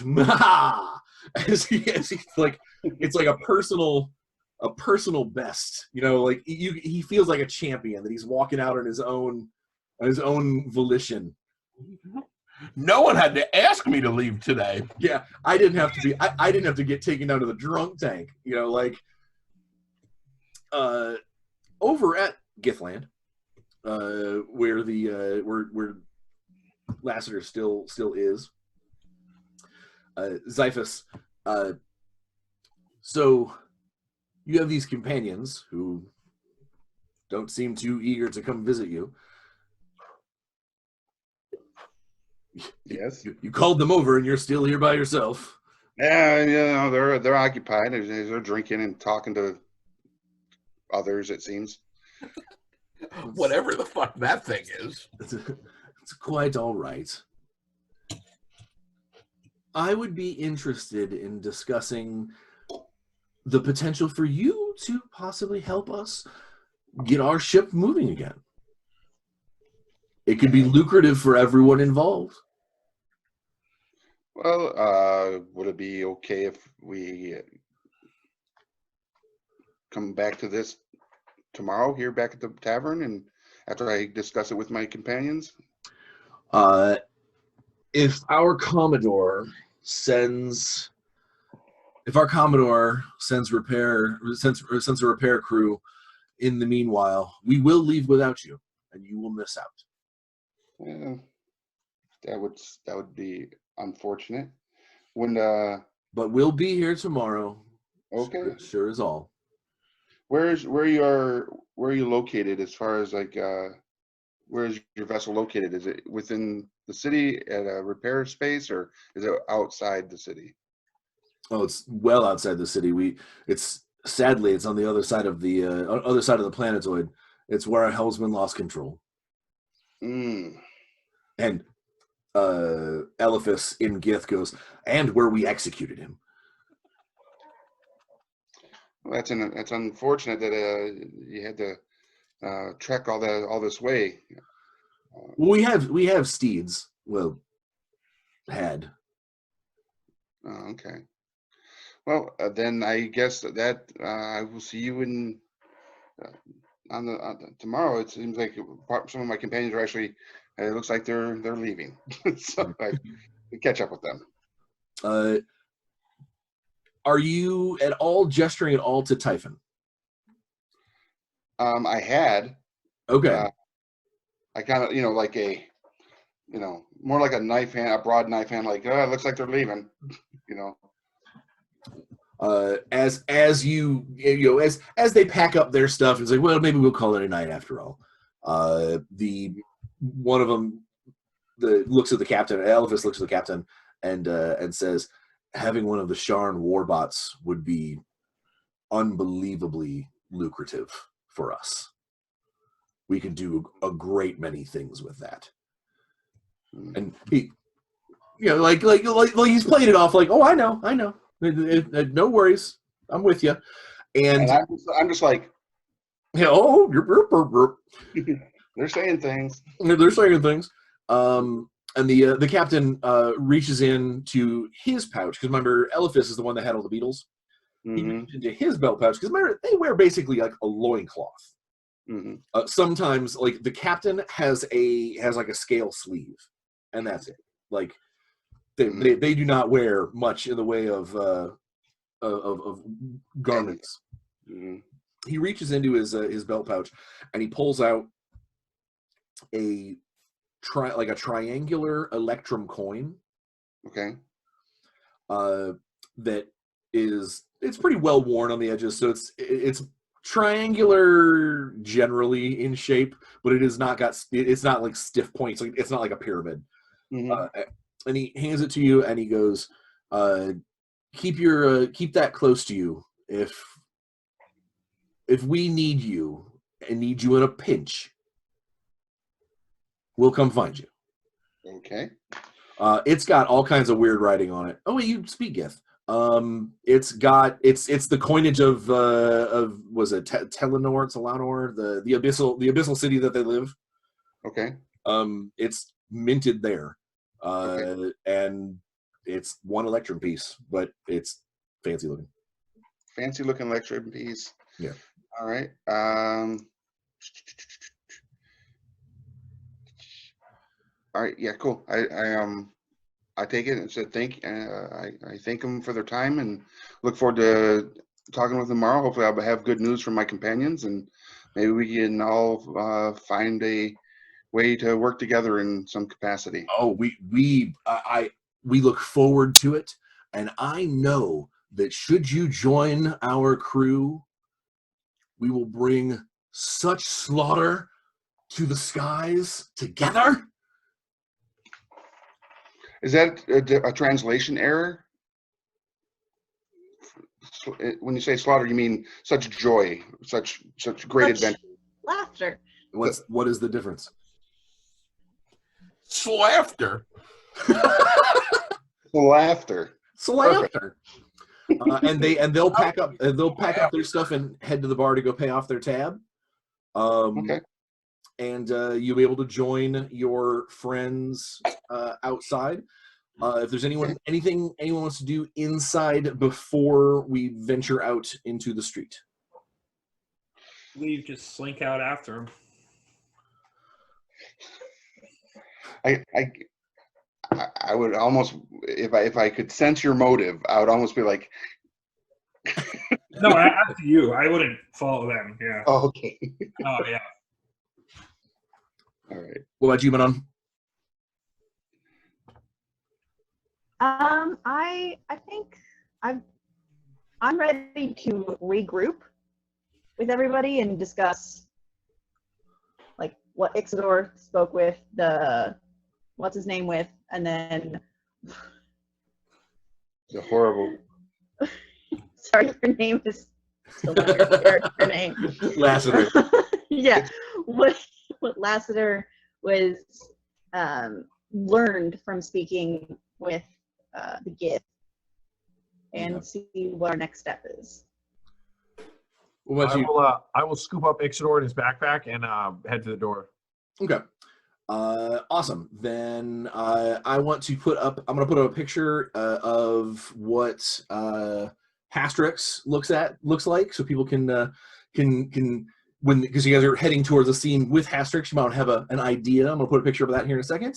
And then we will get to the outside of the Poor Ridge Commons.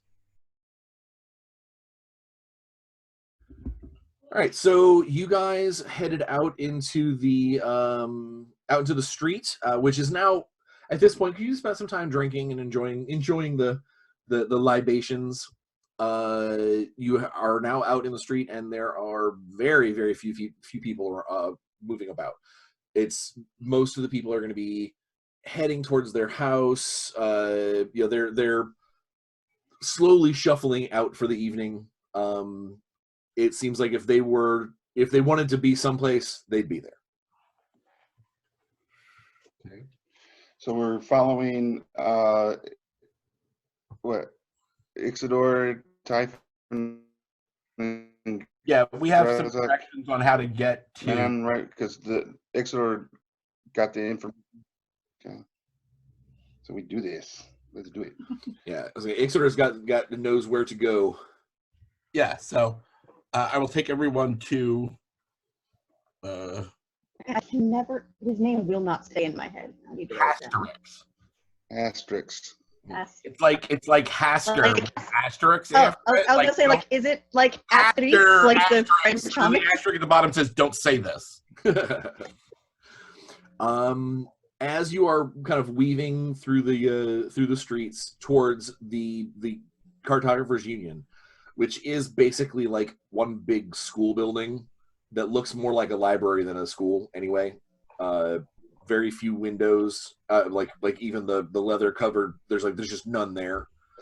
And it's surrounded by stacks of housing. He told you, take a left at the first real avenue. You'll see a double torch go to the right. It was not a difficult set of directions. The city is not super huge because a lot of the area, outside the city has been smashed. So, you as you're walking through these kind of twisting avenues and back alleys and such, I need perception checks from everybody. Oh no. Boy, A passive regular or passive? I would like because you are actually looking for road signs. You're looking for you're actually on the lookout for your different directions. We're going to go ahead and make the actual check. 20, not natural. Okay. 18. 15. 16. 9. Where were you at, Lassiter? 16. 16. Okay. So other than Grazakh, which Grazakh, you are pretty much you're occupied with making sure that you're not being followed by Gith. Yep. Like you're looking out for their shining silver swords. You're like, Yeah. oh, they're coming for me. I dodged a bullet a long time ago. It's no good baby stealers. But surprisingly enough, everybody else does notice that you are being tailed, but not by someone from the bar.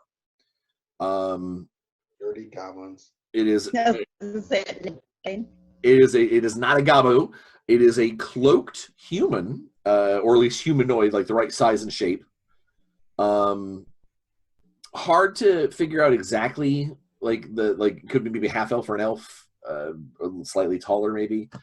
But they are not doing a miraculous job of staying unnoticed, because whenever they see someone else like crossing the street or whatnot, they hide from them as well.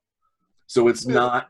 It is who this person tailing you is not only trying to hide from you, but hide from everyone that they possibly could cross paths with. And in doing so has made themselves easier to spot, because hiding from multiple directions is terrible. I will cast Create Bonfire Okay. right near him to flush him out. He lets out I'm not trying to light him on fire. I just want to light a fire right next to him. So well, he lets out a surprised yelp, like a I've been noticed in a big way. And he My biscuits are burning. he jumps back out of an alley that like the front, like a pile of trash, bursts into flames, and he jumps back out of the alley, and like his hood falls back, and you can see plain as day that he's a human with a shaved head, kind of badly shaved. Like it is not like close cut with a razor, it is like choppy, like done with an axe, like someone with like a hatchet, just big patches of hair, and his face from this distance, but with the glow of the bonfire right in front of him, it looks like almost maybe his face is painted, like it's been like kind of clowned up, but not It's a juggalo. I attack. Face juggalos. Well, Face juggalos. Whoop, whoop. Whoop, whoop, indeed. No, but it's he's got some kind of like monster makeup on. But it's hard to tell what it's supposed to look like because the blaze, it's just everything looks like grease paint. And he sees that you guys notice him and just like hightails it to the opposite direction. Like it is. Oh, I've been made, and throws the hood over his head and just starts hightailing it the other way. Pursuit is not my area of expertise. It is mine. How far away? If you would like. Whoa, there's a dog. Yeah, sorry. If you would like, we can take this to initiative, but you will definitely get a surprise round. He is maybe 40 feet from you. He has not had a chance to really go yet. If he is only 40 feet, let me see. Yep. I'm just gonna use my my racial trait to Misty Step, blink right in front of him, and stop him. Describe that for the group. What obviously he is going to immediately like fall down backwards to not run into you. Yeah. So basically I just kind of, it's like 1 second I'm there, 1 second I'm not. There's not a lot of transition. It's just kind of a pop right over, stuck his hand out. Is it like Dimension Door or is it like Shadow Step? It's Misty Step. Misty Step, okay. She sort of dematerializes and rematerializes over there. Very nice. It's It's M-I-S-S-D step. It's Miss. Step. It's a little If there's, yeah. Think of it like Nightcrawler's bamfing. Perfect. Yes, like only instead of like black smoke, it would be a little bit more like orangey. Yeah. Awesome. There's a refreshing spritz and shit. But yeah, you appear right in front of him, and he immediately like heels down, grinds, and in Draconic, which I don't know if you speak. I do not. He whispers to you. He he says something very very fast and obviously pleading, but you don't understand it. I don't understand him, but hold on. I should have something else that allows. And now that me to. you are right in front of him, you can absolutely see that the monster paint on his face, he has badly drawn a red dragon, like a kid's version of a red dragon's face on his face. A red when dragon. you go to the fair, you get the face paint. Yes, it's like bad. It is face paint done with like finger painting to make him look like he's a dragonborn. He's a dragonborn poser. I'm so dragony. He's a dragonborn poser. Kinda, yeah.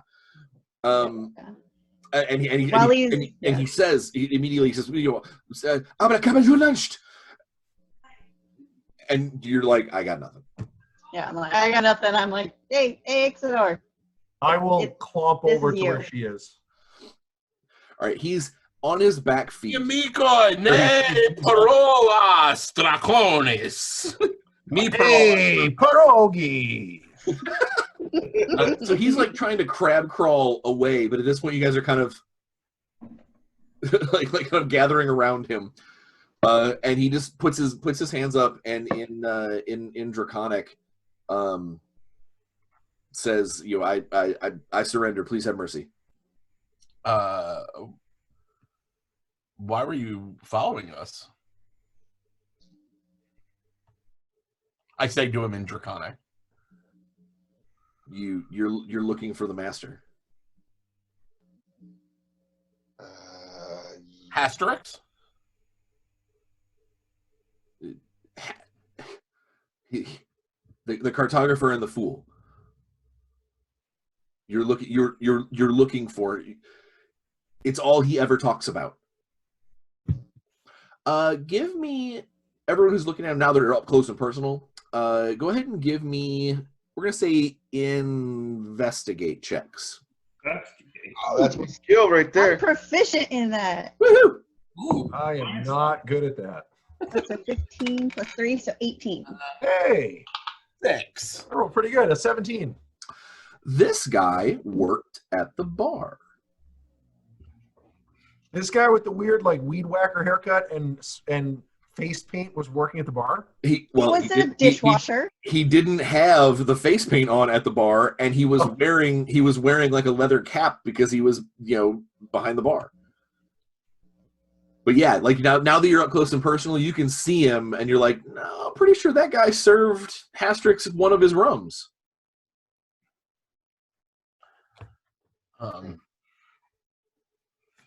And he said, you seek the master? He said, you're obviously looking for the you're looking for the master. It's all the fool ever talks about. Oh, Is Ixidor translating live, or is he just asking questions in Draconic? No, he's talking about. Hey, do you guys want to talk about dragons? He's talking Because about I- Cornelius. Yeah, he's talking about the friend. You guys want to talk about dragons? Yes, I do. I'd like. Oh, Yeah, he's talking about Petelius as the master. do you mean the large friend of Hasterix? Yes, the master needs him. Do you serve the master? With every part of my being. Who is the master? Show enough. Sorry. So the master is not That is correct. Pentelius. He needs Pentelius. No, he. Do you mean Pentelius, who has been abducted from this planet? He's still here. He hasn't told us what we need to know. No. I can't tell if this guy's a cultist. I'm confused. Did I misunderstand when they were describing it to Ixalan? So I thought that Pentelius was another human who was kidnapped by a lizard. Oh, no. So He he was- only ever described him as a huge friend. As a huge friend. But he said he was grabbed by lizards? A big lizard. So bigger than his huge friend. Hastrix also is often very drunk. True. But yeah, but he's never going to describe Ixidor as huge. The Grazakh. Pick this one up. Bring him with us. definitely not get Yankee, right? No, this is just a guy. No, he's just a silly human. Dude. Brian, he's not a Gith Yankee, right? He's not at all.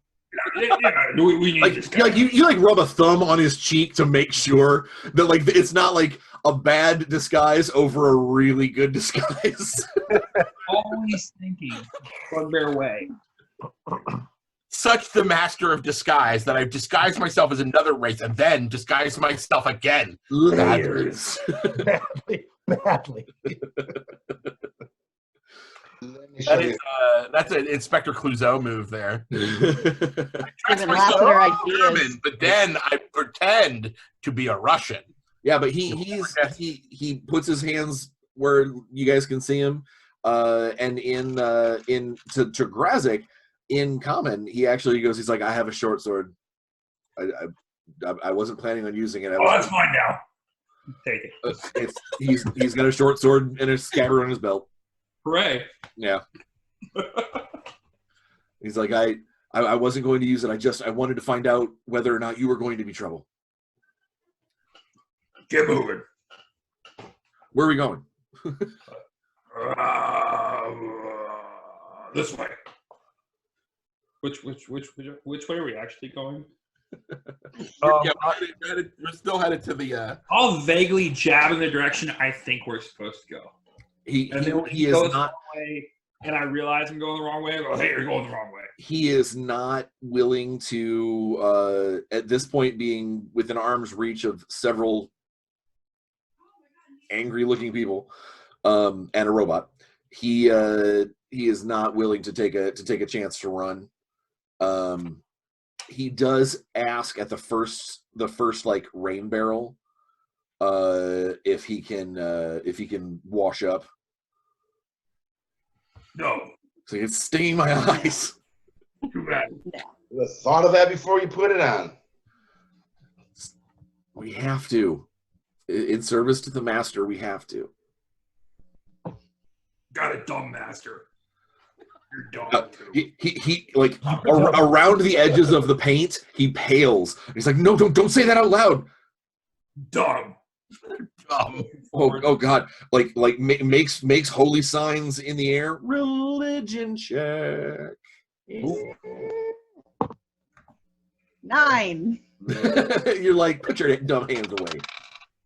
Also 9. You don't think Grazakh will know or care? 17. I got a 12. I got a 9. Okay, all right. So Wow, whatever. we really don't know. Yeah, it was fast. I'm good at this. It was fast. You did little hand gestures, and then it's like, please don't. Ooh. No magic. Get out of here. Please don't speak ill of the master so loudly. We have ears everywhere. Me too. We By got the way. a whole gang already established here. Look at him. Why are you looking around? You are the ears. Because the master often sends others to listen to us. No one can be trusted except for the inner circles. Okay. All right, Chris. What are you going to do with me? Chris, what do you want to do? Do you want to take him to Hastrix's place, or do you want to go see this guy's dragon boss first? It's not a crime to follow people. It is a crime to kidnap me, though. Do I look like I'm worried about kidnapping people? Does this face look like I'm worried about kidnapping people? No. Good. We're not kidnapping you. We are invited to our friend Hastrix's house. Of course. But the cartographer, I don't want to listen to I don't want to listen to a raft of shit from this cultist unless I get the other raft of shit from the other. Obviously, between two idiots, we might get one coherent story. Well, I feel like he was following. He would have followed us all the way there, anyways. Now he's just walking with us. Yes. Oh, We're just okay. escorting him, keeping him safe in the night. So I'm kidding. I'm not. We're keeping him safe from Grazakh. This is definitely the safest way. I'm not going against the will of the master. No. Dum-dum. We're not going against dum-dum. Keep walking. I asked him. I was like, "You were going to follow us anyways, right?" I was to see. I was to see how much you knew. Well, I would have listened now as well. you can walk with us instead of following. Well, you're You going can to walk listen to us talk because we're going to listen to you. We'll have a nice exchange of ideas and information. In a nice place that isn't filled with ears like the street corner. All right. Because I'm assuming Hastrix is asleep. You're probably not wrong. That sounds like a safe bet. When you get to Hastrix's place, it's actually fully lit. He has got multiple lanterns lit. So much mood lighting. There is a bitter aroma coming out of the cooking pot. Like it's a very Laundry. no, it's definitely a food stuff, but it is like a deep chocolate. Yeah. And he is pacing in front of his giant garage door. You guys see him like half a block away before you get anywhere near his establishment, his house, Domicile. Domain. domicile. Yeah. And when you guys get closer, and he sees what for why do you bring an extra friend? He was following us. Do you know this one? Do you recognize the painting? Is he a troubadour? Do you belong in a is not a good circus? Belong in a circus. And in Draconic, he says, I will not, I cannot speak ill to one of the blood, but no, I do not belong in a circus. I am Matthew and I work at the tavern. Oh, Matthew says that. He's like, why do you look all of that?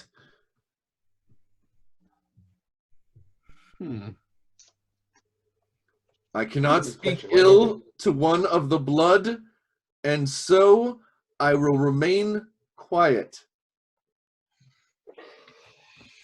You don't need to speak ill to speak the truth. Why does your master want to know anything about us? Master, slavery is illegal on Hallistoop. The constables will you can't be a slave here. Why would this one has no master? You can't be owned. That's Hallistrix saying that? Yeah. Come in. I've put on a kettle of bitters, and it's helped me clear my head a bit for what I know will be an enchanting conversation. I will tell him that I don't know, because I can't speak Draconic, and I think that the conversation was in Draconic between Ixidor and the being. I thought he switched. He to switched over to common once Grazakh got involved. Okay, because he did mention that his master that he won't speak ill of is the master is his friend Petelius or Patronus. I think it's the one that stole. No, it's the big. I mean, metagame. I think it's the big one that took it from. I didn't. Yeah, so I think it's that thing. I didn't brew enough for this one. Dum Dum doesn't need to drink. He's just hanging out. Go ahead. So Matthew, tell us who your master is. Well, one of the wings of the Great Dragon. That's who's that's who is in charge here. Pretend we've never heard of the Great Dragon. Well, she is the greatest of all beings, and through her, all of the dragons were born.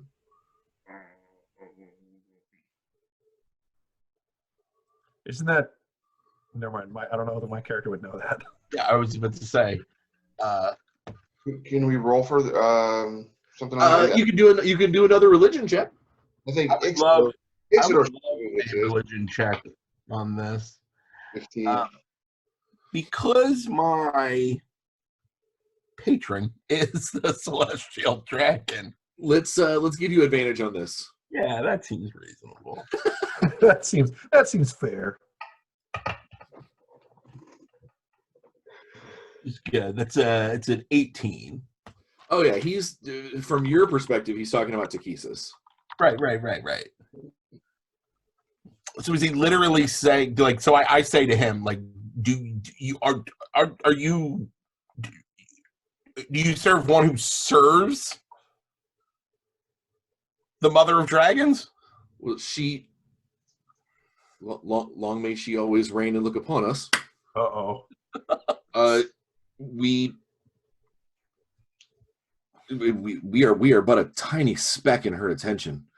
So one of the scales upon her wing is here to watch over us. And then we found the one. And the one was needed, obviously, but what exactly did you need?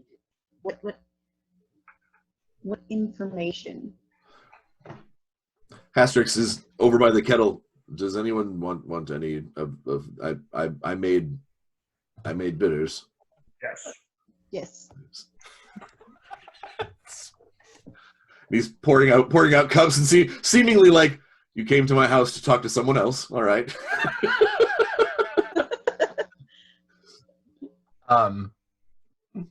Hastrix, your friend, what was his name again? Peloton? Peloton. Pontelius Cartanulia the Fourth. I missed that again. Say it again. Pontelius Cartanulia the Fourth. Pontelius. Was Pontelius a aficionado of Takesis?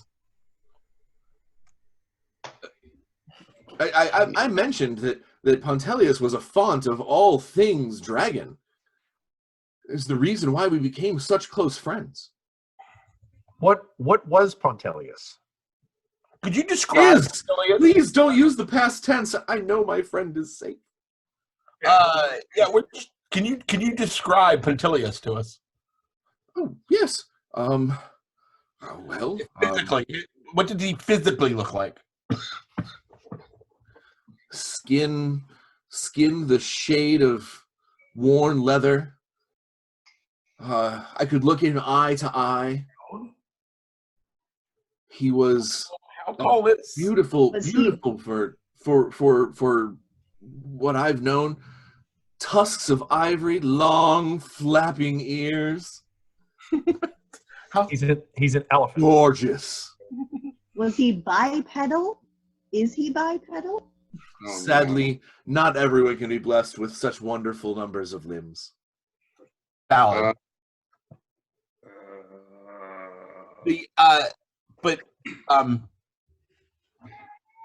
Sorry.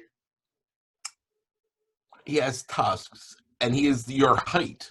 You can look eye to eye. I may slouch a bit, but that is only because I am dwarfed by his wisdom. He's a really big orc, I think. Is he a Loxodon? I mean, that makes sense.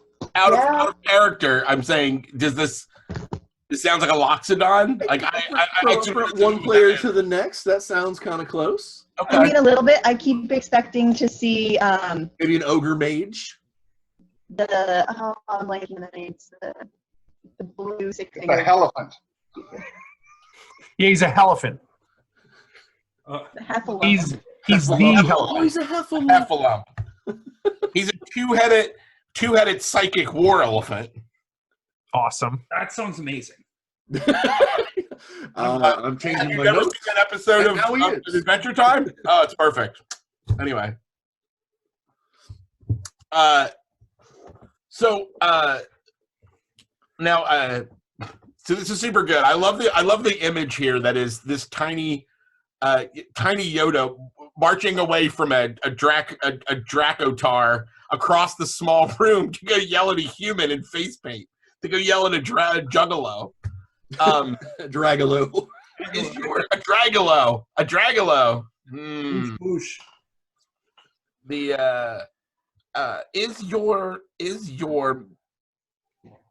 Is the scale that you work for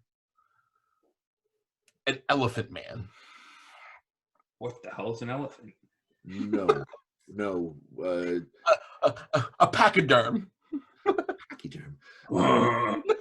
No, the person he serves kidnapped the elephant. The devotion, those who are devoted and prove their devotion to the Great Mother, long may she reign and her wings spread over us, then you become more. You become more than man, more than elf. You become like they are. Hobgoblin. Yeah, a hobgoblin, probably. Something stupid. That's how you go. You become a hob person. First you become a person, then you become a hob person. Then you become a dire hob person. Then there's greater dire hob person. Greater dire hob person. So Tusk guy is not your boss. Your boss is Lizard. I draw that. Yeah. Based on the description you've given us, I'm guessing it's a griff. You think it might be a GIF? Yeah. A griff. Or a GIF, yeah. They're hippopotamus people. Aren't they all the same? Hippopotamus have floppy ears, but they have little floppy. Yeah, that's a speciesist.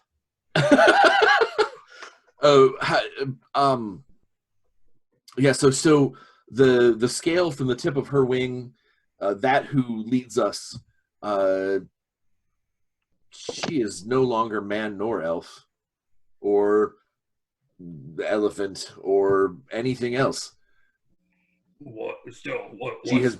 She has transcended and has become a lizard.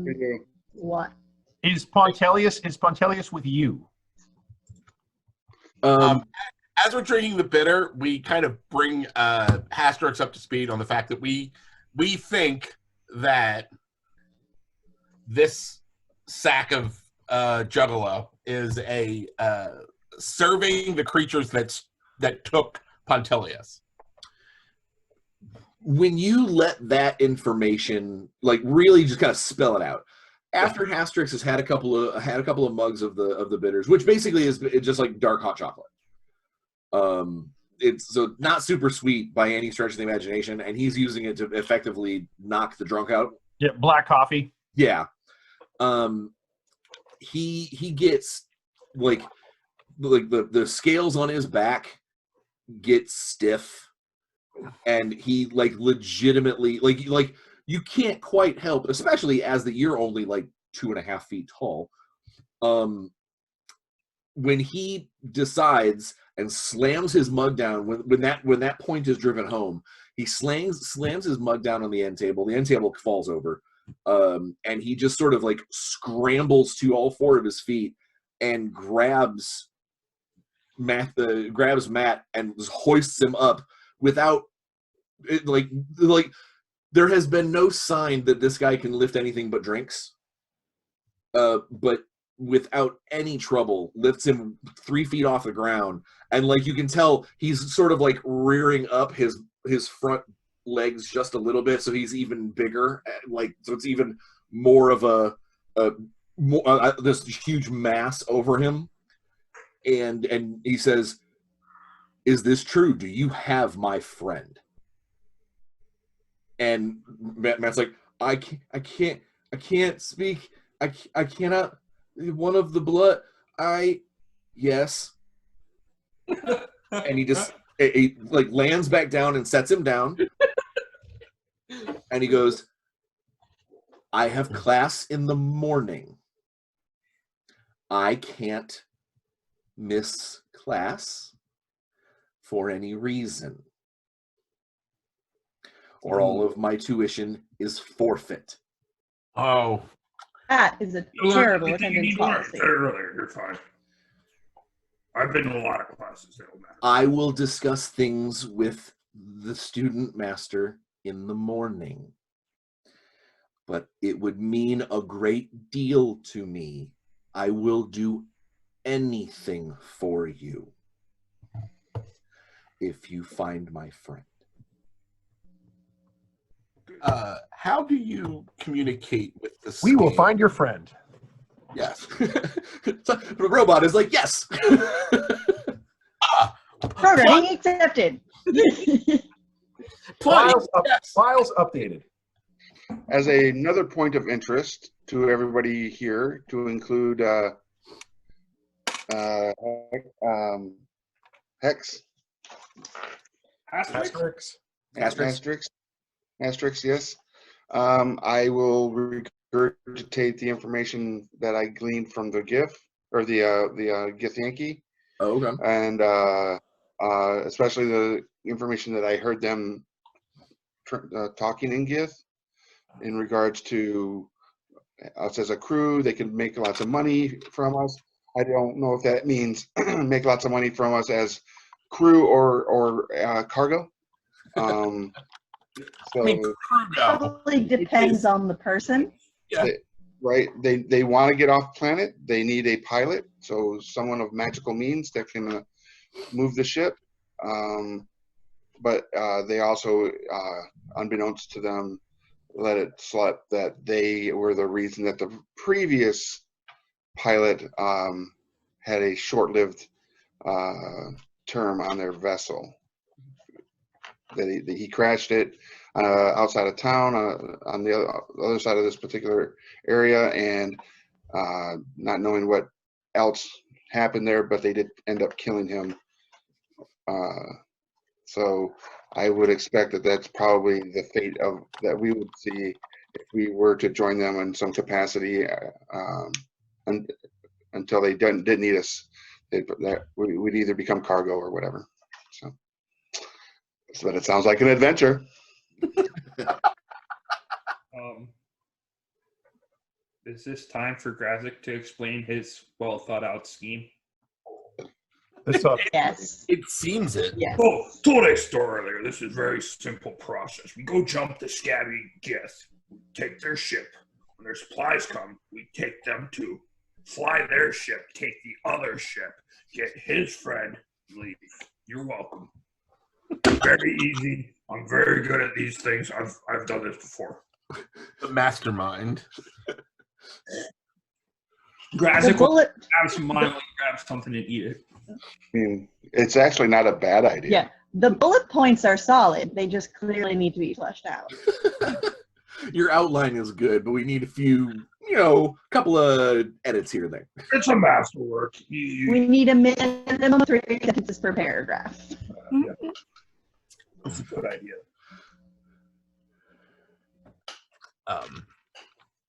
Yeah, I'm down. That makes sense to me.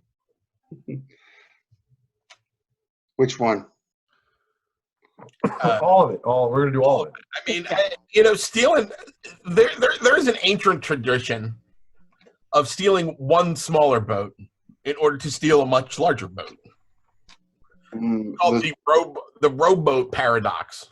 Okay. I thought it was the sparrow. But I need a much smaller boat in order to get a much larger boat. You may well be the worst pirate I've ever heard of. Grazakh understands. But you have heard of me. You have heard of me. And Gith take little bugger kids, so it's really good. Come on. All right, so what are you doing? Oh my God, it's a tiny dog. Well, I tell them too that the Gith said they would meet us at the bar, at the tavern the next night to go over plan. But if the other vessel shows up with the supplies that can get them off this planet, then they would leave without us. So my thoughts are: does anybody have transportation? We roll out there and maybe do a little Grazakh. I mean, we're in a city.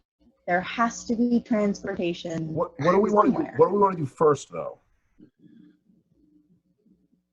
I think first we should find Hastrix's friend, so that he'll draw us the map, because we need the map. We can't leave without the map. So I think we should do that first, and then. Well, we were told that the person, the giant lizard that took Hastrix's friend, is still up in a ship in the sky that comes around one day. Well, or at least the ship that he came orbits, yeah. Okay. But still, I think they don't know. He didn't say whether or not he knew that they took Pontelius up there. He just knows the ship that the lizards came from is still. Yeah. So let's ask Matthew. Yeah. Yeah. Tom doesn't know anything. Dum-dum. I'm going to make this easy. I'm going to cast Charm Person. Cool. I didn't want to use mine. I'm going to cast Charm Person on Matthew. He will try. What is the DC on that one? On yours? Wisdom 12? Yeah, that ain't gonna do it. Oh yeah, so he's like, I'll do anything to help one of the blood. I mean, you're sort of one of the blood. I mean that's how I don't look at myself as a big kobold. I look at myself as a very, very tiny dragon. That sounds fantastic. I view myself the same way. We get that. And we find it a little offensive, but not so much that we're gonna complain. Yeah, this guy's walking around in dragon face. I mean, that's a little bit. I hope to one day be able to serve the great mother whose wings shadow us all. To be able he does it every time. To be able to eventually transcend this fleshy prison. Soft. Oh, it's so horrible. How do we do it every day? Wow. I mean, it's a very good question. It's a very good question. Another very good question. All flesh is weak. When? Right. Do you know where Polonius is being the fourth? I should write his name down because I can't remember. Right. Portelius. Yeah, Portelius. Portelius. It's vaguely Greek. It's like a bone. The patella. Patelius. I know that that we have our members have tracked them down to the Broken Quarter. That's a part of town? Yes. No one really lives there anymore. It's all squatters, which is why it's where we can meet in peace.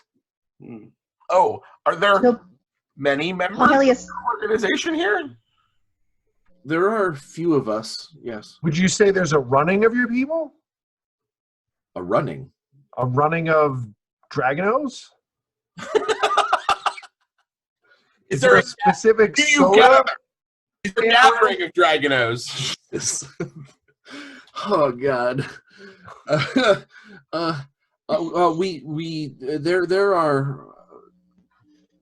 There are very few of the transcended, but those of us that want to be, there's probably a dozen or so. And Pontelius is still on the planet, the planetoid. I honestly I don't know. We didn't take him.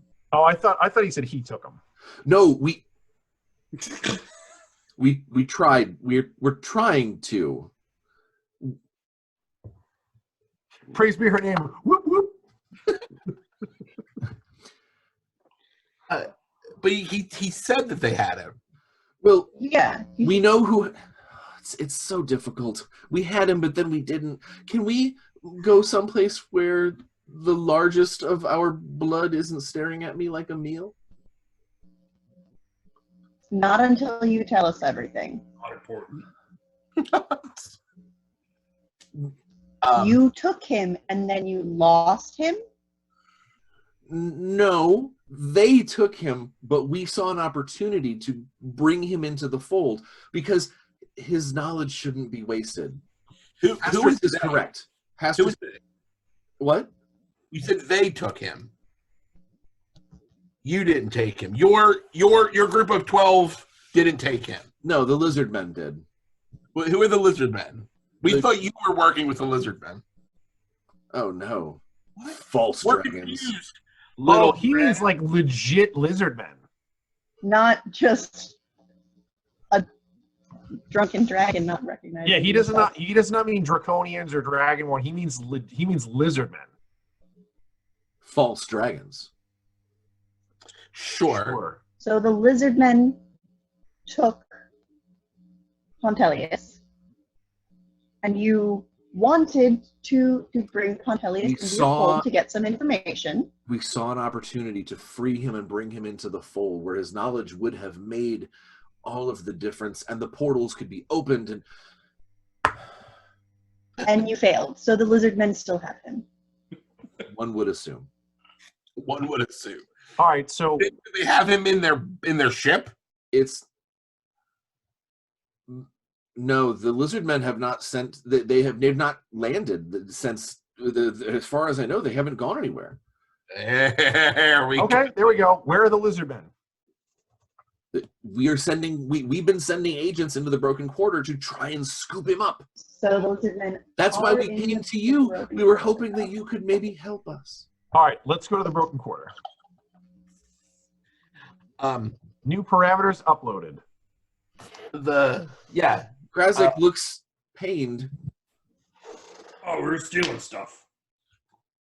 You are stealing what should be the chosen. Oh yes, sorry. Let's go. I thought we were friends. Are we in a position? Do we think that setting out now, like this whole thing we started a few hours ago, right? It was like the beginning, like so. We're deep into it's nighttime. It is night now. Yeah. Yeah. Okay. I don't see any reason for us not to. I'm with the robot. Well, and not to mention for you guys, it's still like mid-afternoon. Yeah. Yeah. I'm all for it. You got dark but I will need some form of light source. I can make light at will. Perfect. I climb up and motion Typhon down like I want him to look at me. Bring his head down. I'll come down. And then I just put a light spell on your forehead. It's like, and headlamp. All right. Actually, you know what, Chris? I'll have you not do that. Instead, what I'll do is don't waste it. Don't save it. I have a way that I can do it.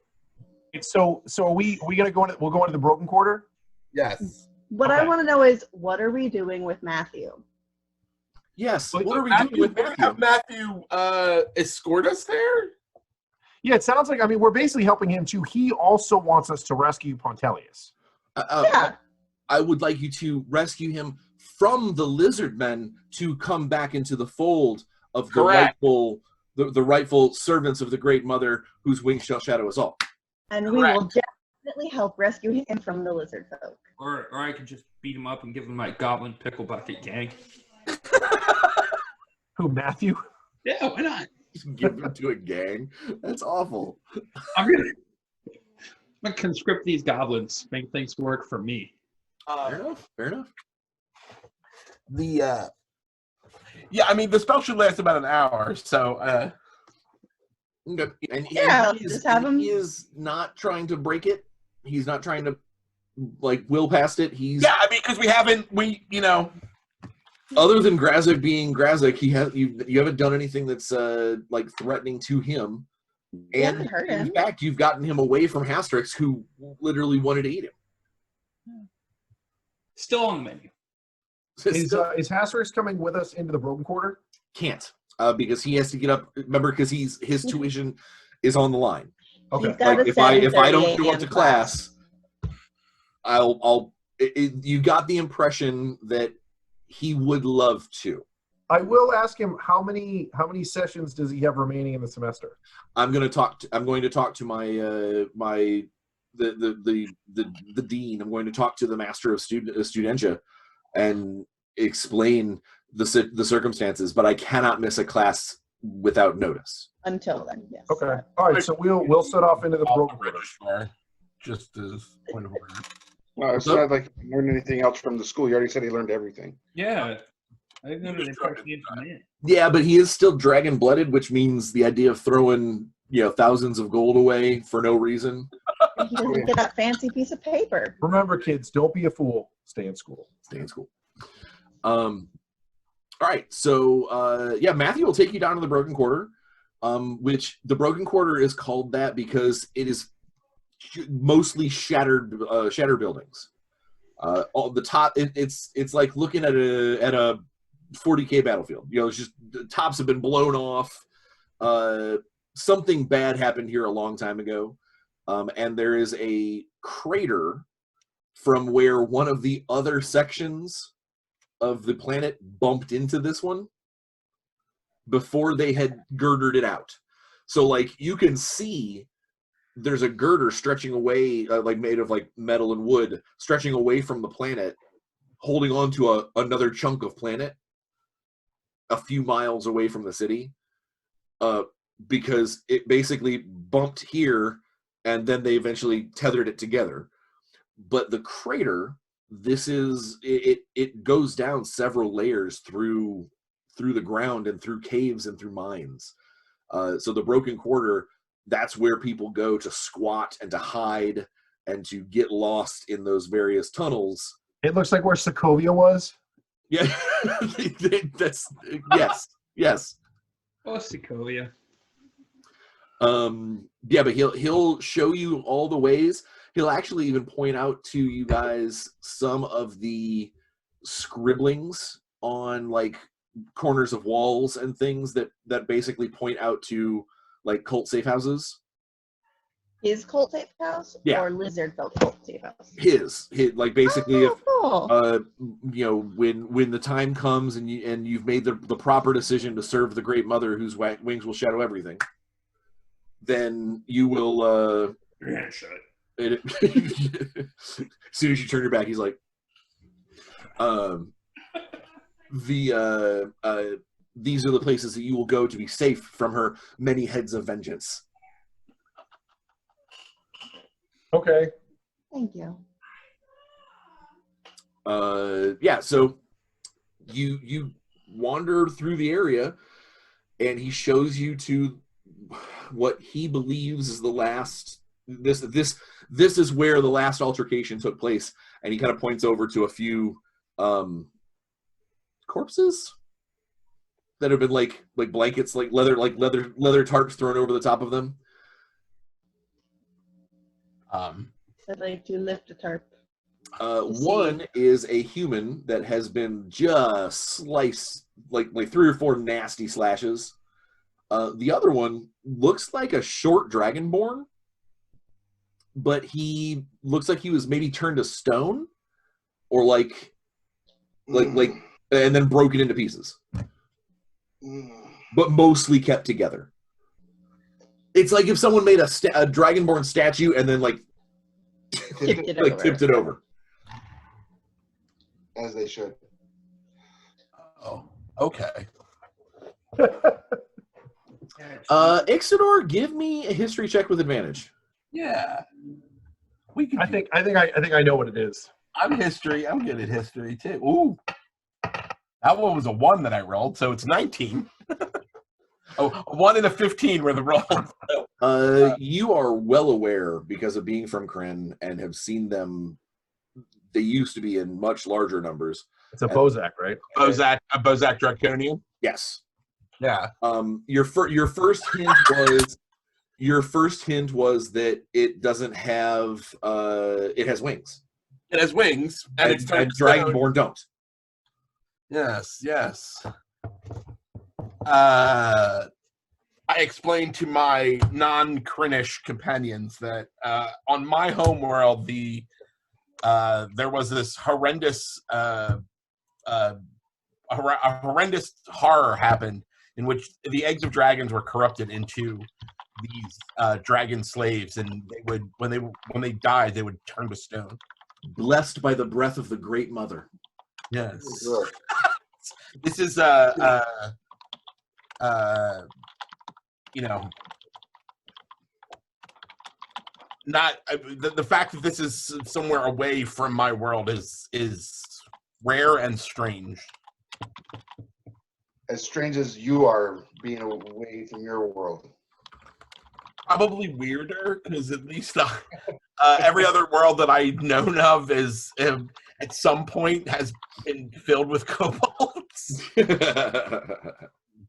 sense. These are the draconian, A Bozak Draconian is a rare. To be off of on my world. For a while, that they used to be numerous, and then they became rare. And in the last few years, they've started to be cited again within numbers. The idea that they have made it off-world is troublesome. Well, I mean, it seems both troublesome and also very weird that there's Takitian cultists just hanging out in space. Well, remember that here she's not. They're not calling her.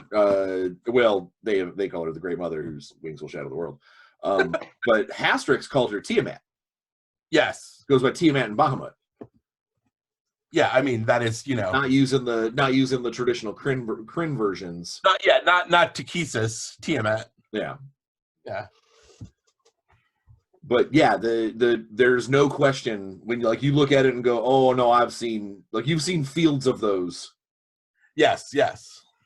Are they It wasn't turned to stone. It turned to stone. Correct. Which is important. We don't need to be worried about petrification weaponry. Okay. But I wanted everyone to know. They turn to stone when you kill them. So the I guess it was a human. Was that also a cultist? Like, are both victims cultists, or is there one from each side? That of the servant of the Great Mother, whose wings shadow the world. She that has no this particular has no name. It was merely a soldier. Tamara, however, she was a dear friend and not a fighter. I will check for any sort of tracks or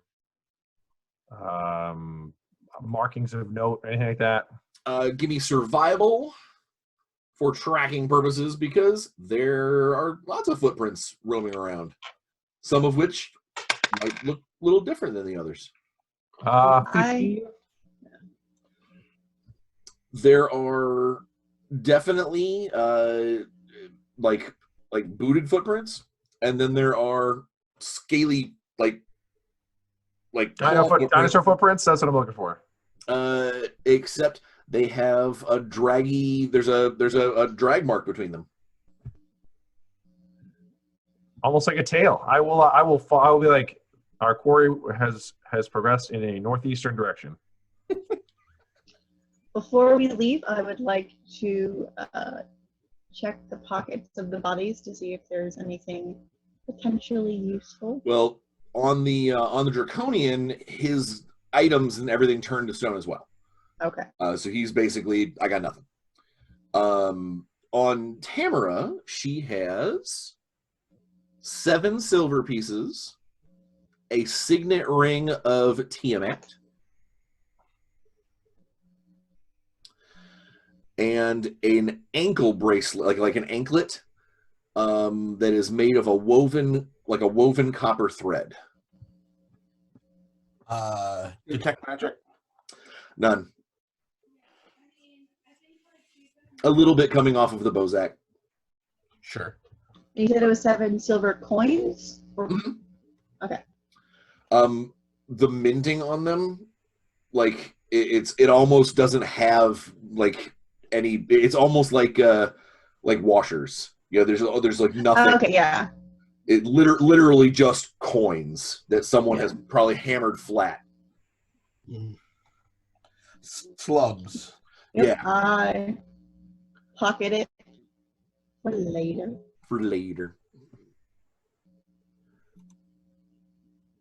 All right, so and then follow Typhon.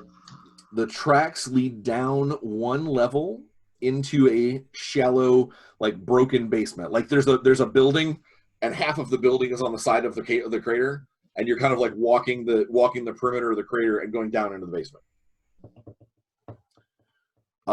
When you get down into the basement, your magic light that you're using to kind of light the area you find that it gets it's unnecessary because there are several wax candles lit down here, kind of sort of tucked in corners. It's just leaving, like, it's nice to have the extra light, but there is still just sort of a glow as well. I need, what is, does anybody have passive perception of 13 or higher? What does that entail? It should be, if you have a D&D Beyond sheet, it'll be listed on there. Yep, I'm 13. Okay. Nope. I'm 11, but my passive investigation is 13. This is going to be a hearing thing. Yes, mine is a 15. Okay. So the 13s are higher. You can hear basically the sounds of like muffled, like deeper into the thing, into these rooms. Someone is trying to speak out against a gag. I will turn in that direction.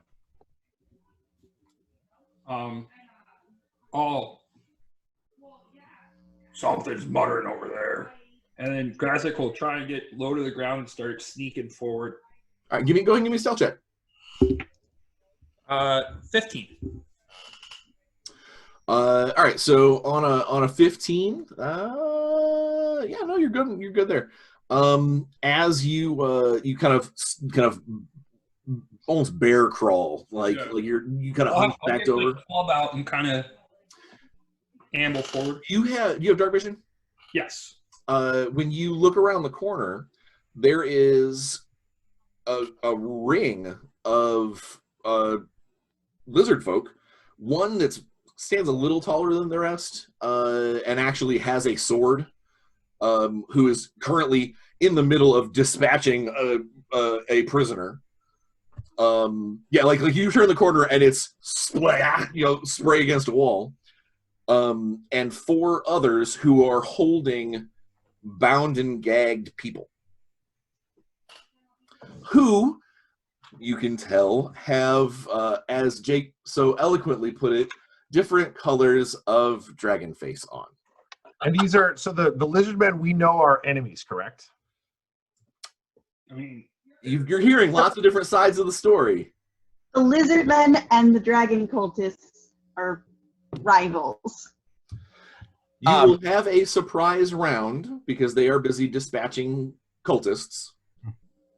Typhon, as we're having this, we're at, this is like a moment ago, right? Yeah. We're looking at the bodies and the whole 9 yards, and you make the question: do we know the lizard men are the bad guys? And I tell you that this guy worships the literal embodiment of evil. Understood. I mean, that's up for discussion. We could discuss this at great length. I mean, no. Okay. Like, I don't think so. So then, 5 heads of evil. Got it. I know. I got you. So okay. So Typhon will actually. I'll wait to see what Grazakh does and everyone else does. All right. Let's go ahead and get initiative from everybody, just to make sure. So we have, again, you are all going to get a surprise round because the lizard men are dealing with stuff. Oh yes, Brian! Just for those of you watching at home. Ooh, the 20s. So with your modifier, that gives you what, a 22. All right. What do you got there, Lassiter? I got an 8. An 8. Ixidor. 21. Ooh. Damn, we're all fucking ninjas. Grazakh. 14. Manon. 4. The actual ninjas rolled shit. Okay. Yeah. So we'll go ahead and for the surprise round, we will start with Typhon. as you kind of go into war mode before Grazakh kind of goes. Now, keep in mind, this is also for people who are listening at home and for Chris, because he hasn't played 5th Ed. You can take what's called a contingency action, which basically, it's kind of like in old games, you could go on hold, except instead of going on hold, you say specifically what you will do if you make an if-then statement. And that way it doesn't change up your initiative. It just basically, it says, if Grazakh runs forward and charges somebody, I will do the same thing. Or if someone comes through this door, I hit them in the face. Obviously, you want to do a contingency action that makes the most sense, because you could end up, like, for instance, the one that I just said, the contingency action, the first person who comes in this door, I hit them in the face. If some reason Grazakh goes in and then turns around and comes back out, the contingency action is going to hit him in the face. So you would say, the first time an enemy comes through, I'm going to hit them. And then that way, it basically saves your place in the round to do something instead of just missing your action. I thought in 5th, because we've done this in our game we play here, I thought in 5th you can, like, since I'm going first, I thought I can withhold, which means that until the end of the round, I can go wherever I want. That is not something that I've been aware of. Really? Okay. Yeah. No, I've played it the way that Brian described it. Okay. And then, like, I mean, it could be something that's in the DMG, like an alternate thing. There's also the real-time multiple attacks and stuff, but yeah, no, I prefer contingencies because it shows that you're ready and you can go, all right, I'm gonna see what's up. All right. So question before we start. Oh yeah, go ahead. What's up? I am unfamiliar with D&D Beyond. Is there a way to see my spell description? Yeah, if you just highlight over the spell and then click on it, it should give you come up on the right hand side. A couple of them will have page references because there's too much text. They didn't want to give it all to you, but for the most part, it'll be pretty straight up and let you know what's going on. And for those of you at home who are maybe wondering how to do that, these are always great. Those are also great. You can buy those at the Alpha Omega Hobby. They'll ship them to you. Yes, you can. Make sure you buy the upgrade attack, though. You need that one. What's that website? AlphaOmegaHobby.com. How do you spell that? Oh, I'll put it up. As soon as he said it, I'm going to put it up there. So nice. It looks like this. It looks like that. All right. So at the top of the order, we got Typhon. So inside the room, you said there's like a ring of lizard men, and then they have some tied up people, and then one guy is tied up and they're stabbing him. Basically, there is one lizard man who's about a foot taller than the others, and the little lizard men are handing him bound and gagged cultists for him to basically to coup de grace. That's inappropriate. It's not very nice.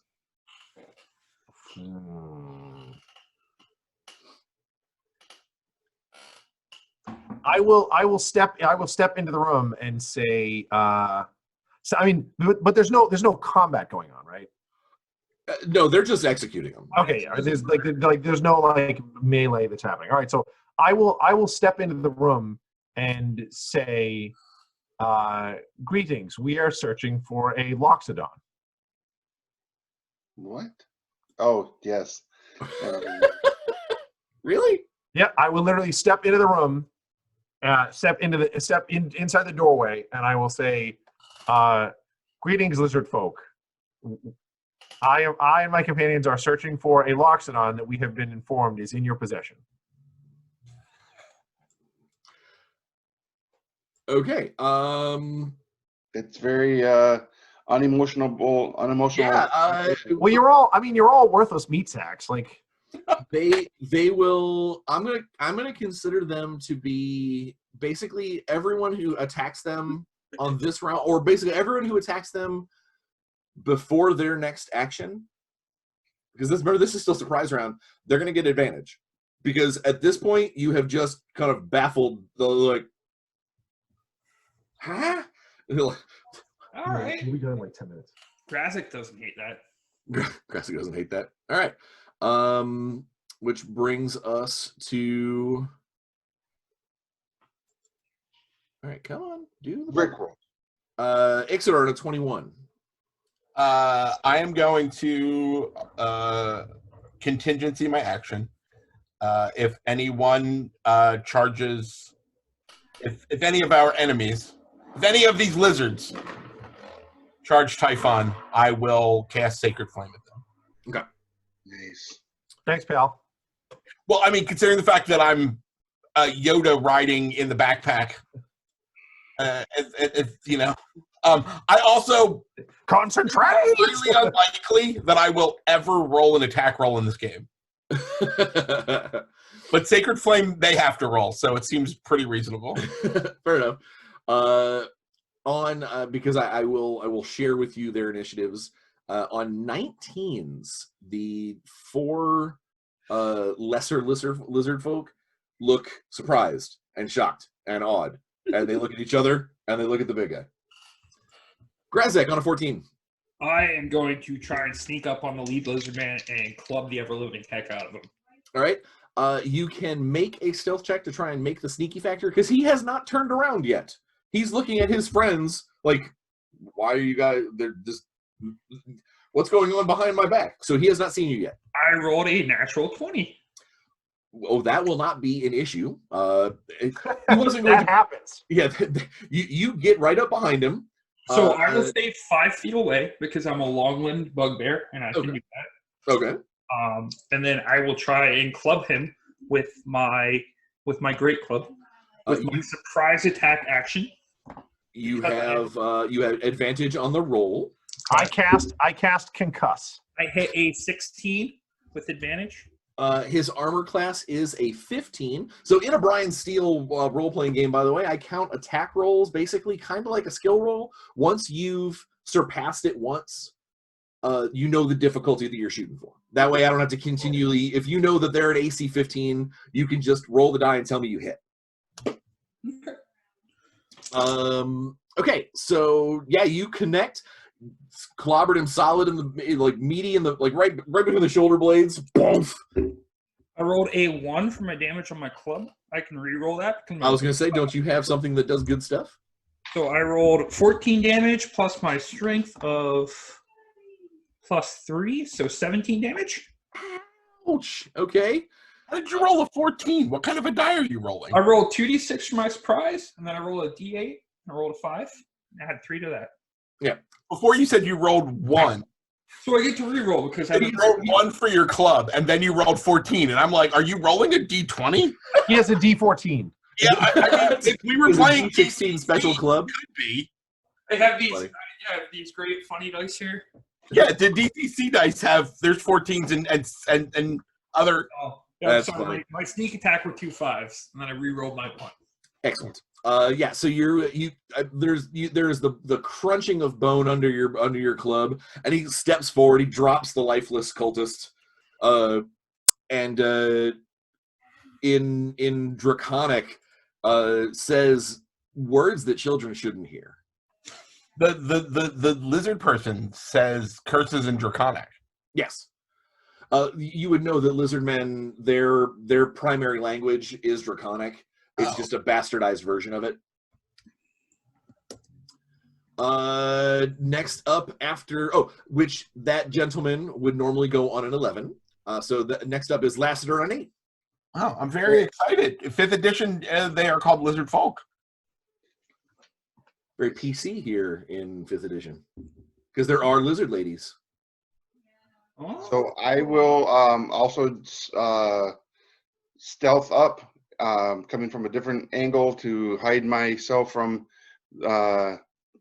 There's a lot of rubble to duck and weave. Yeah. You should have no trouble. So stealth, yeah. Do I need to use stealth, or are we good? Yeah, no, go ahead and do stealth, because it will matter for the purposes of like sneak attacking. That kind of thing. 17. Well past any of their perceptions. So. Okay. So and then I come in on, and I'm gonna roll in for a rapier sneak attack, and I'm really going for that throat slit so I can rack one up for the next time I. So you can tell the Gith Yankee later, be like, 1 today. 1. How many throats have you cut? 1. I rolled a 13 plus 5, so 18. That'll hit. So go ahead and roll your sneak attack damage. Okay, it is 5 for the rapier, and then 10, so 15. Holy crap. Okay. So that is enough to bring the lizard folk warrior to 0. In 5th ed, you have the opportunity, unless for no seeming reason, like you're throwing a fireball or a lightning bolt, that sort of thing, you can always choose to knock out your opponent. Do you wish to do so, or is this a throat-cutting situation? That's 1. I'm going for the 1. All right. So, but I whisper in his ear before I finish the cut. Yeah, 1. Yeah, so you come up out of your tumble and you just like basically like lift up, so because he's slightly taller than you, but he's also staggered forward because of being pummeled. So it's not hard for you to get like head matched to side of head and use your upward momentum. Just basically go skewer. Wait, I thought he was attacking one of the other lizard men. No, I was going for the big one too. Yeah, Oh, the finish big him one. off. Okay. Oh, he's dead already. I thought we wanted to catch that guy and knock him out. Was that? Nope, Was it? He's very dead. He's very Manon on a 4. Yeah, so if he's dead, I'll just go for He one gurgles. of the little ones hanging around. So let's just do firebolt at the closest little one. So let's see here. So that's what I roll. Plus 10 or plus 6.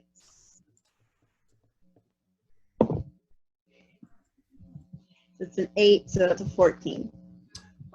They have only a pathetic AC of 13, so that will connect. Okay, so that's a Firebolt comes streaking across the darkness, illuminating the room for a second, and then slamming into the back of one of the lizard folk commoners. Hold on, let me find a 10. Chris, Typhon is confused because you told him that the cultists were evil, and he's like, "Well, there's no reason for us to fight here." There will be some descriptions later. All right, so what you got, Manon? I'm also confused because we did nothing except walk in and throw out an ultimatum, and then team murder, death kill, just fucking assassinated everything. Literally murdering people in front of me. Yeah, no, I mean, it's literally like, I mean, granted. I mean, I was gonna say, well, and Grazakh, you're also the only one that saw the throat slit because you came around the corner and saw the blood spray. Wrong, and that they all need to be murdered. That's very possible. Okay, all right. All right, so Manon, your All I do know is that it's the dragon worshippers literally are worshiping evil. Right. I don't know. In my opinion, they're both bad. Right, But also, I was like, oh, okay, we're killing them. We don't want to kill all of them because the whole idea is we're trying to find out where they have the Loxodon. Well, I have the taste of blood now, and I'm going to kill everything. he does his next disguise to look like a gith. Oh yeah. Grazakh knows that all these guys with the face paint are really dumb, and for whatever reason, these lizard men are killing them, and that's not nice. Very simple. All right. Like, it's not nice. Take advantage. Back at top of the order, so contingency actions are gone. Typhon, you are. This is the actual round. Your firebolt Manon hit the lizardman commoner pretty square, and like it's like sizzled, like scales and like black smoke came up off him, but he is still standing. He let out kind of this loud sort of lobster screech, like that sound that they make when the The steam hissing from the scales. Oh no. Hang on one second. I want to try something. Intimidate? No, I'm going to do... What would be more intimidating than a small fireball, a giant club, and a throat slitting? Well, remember to put it in the right order. First, out of nowhere comes a robot being like, "Hello, please tell me about the elephant," and then all of a sudden people start dying. Yeah! I would like to have conversation about your. And then Typhon still there, and like, "I would like to know the location, please." All right, what you got, Typhon? Okay, so I'm going to. All right, how do I want to do this? Okay, so no way. After having that aside with Ixidor, because we like, I know that talking is a free action. So while the murder squad is doing their thing, Ixidor and I are going to have our quick head-to-head, and then I'm going to pick one of the lizardmen who has not been attacked yet, and I'm going to move forward and go into combat mode. When that happens, his voice, like this big sort of piece comes up over his face, and it covers his head, and it's this big armored helmet, and his voice goes from being that very nice, normally modulated greetings to combat mode initiated, and he moves forward. His arms get bigger, like the armor plates like wrap up Iron Man style, and I'm going to move forward. His eyes go from blue to red, and I'm going to punch and try to knock out one of the lizardmen using my unarmed strike and flurry of blows. Sweet. All right. I just remembered you're a monk. Yeah. It was the only thing that made sense because I was like, I'm going to be punchy. I was going to be a fighter, but this one made more sense. All right, so You run over to the non-blackened lizard folk. yeah, and that is going to look like, I'm going to shut this off so I don't hear that buzz. Asian spice. All right, what do I need for that? I have to use a key point, I think. Now, Ixidor, are you still technically riding him? I have not had an opportunity to dismount. Okay. Yes. So, because he's not actually a mount, what that means is that you will have disadvantage on everything you do because he's basically moving for you. Right. Okay. I'm super okay with that. Okay. All right, so I got a 18. They're only 13 for their AC, so swing away, Meryl. Okay, so because I'm doing that, I can also turn that into flurry of blows, which is Two additional unarmed strikes. I use a key point, choose another one, and that's another hit. All so right. 2 hits. So they Go ahead and roll damage on those first 2 because the commoners do not have that many hit points. All right, I'm deliberately trying to do when they get to 0, unless the attack is like, I hit you with disintegrate. No, I'll take you alive. It doesn't work that way. All right, so then they each take the first 2 hits are going to do 16 damage total. What did the first one do? The first punch does 8. That brought him to 0. Okay, then I will not waste a key point. That's what I was going to say. I was like, you don't have to spend, or you are still within distance of 3 other commoners. All right, then I'll hit another one for 8. I'd say, are you knocking him out as well? Yeah, I knocked them both out. Bonk, bonk. Actually, can I use, what's the other thing I have? You should have the free action to do an additional attack as long as you use your initial attack using a monk weapon, which that's how he got to swing twice. No, I also have open hand technique, which is whenever you hit with one of your flurry of blows. Yeah. But that would require you to spend your key point. Right, which I would have had to do anyways, right? No, because as a monk, you can always take your bonus action to get a free unarmed strike. Oh, right, okay. Unless you want to swing a 3rd time and spend a key point. How many are left? 1 that has not been hurt, 1 that is crispy Cajun fried on one side.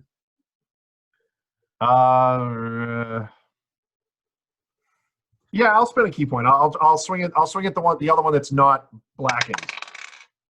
And that is that's a miss. Okay, so 3rd one, he ducks out of the way. He saw his 2 friends go down like sacks of potatoes, and he's like, "Oh no!"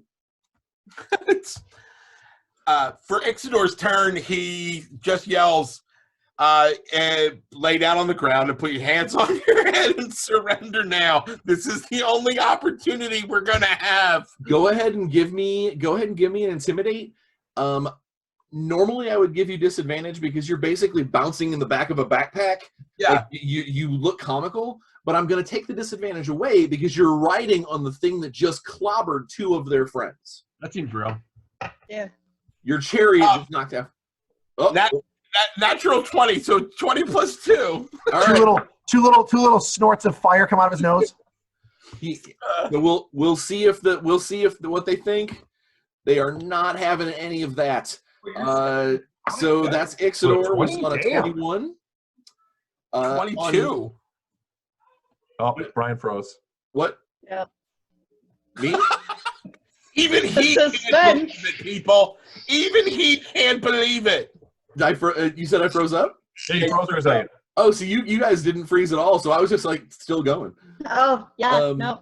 Okay, so yeah, that was on a 21. On 19s is when the commoners go. 2 of them are sleeping soundly.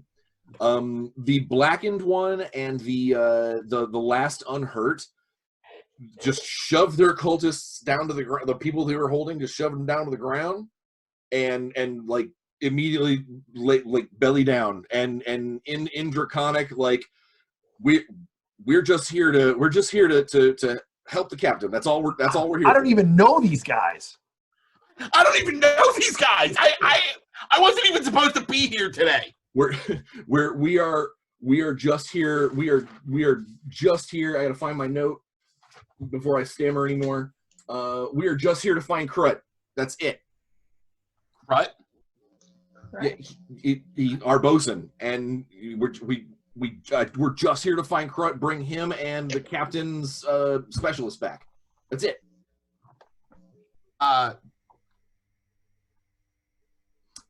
In the chaos, you will have noticed that Matthew is no longer with you. Rude. I will come out of combat mode.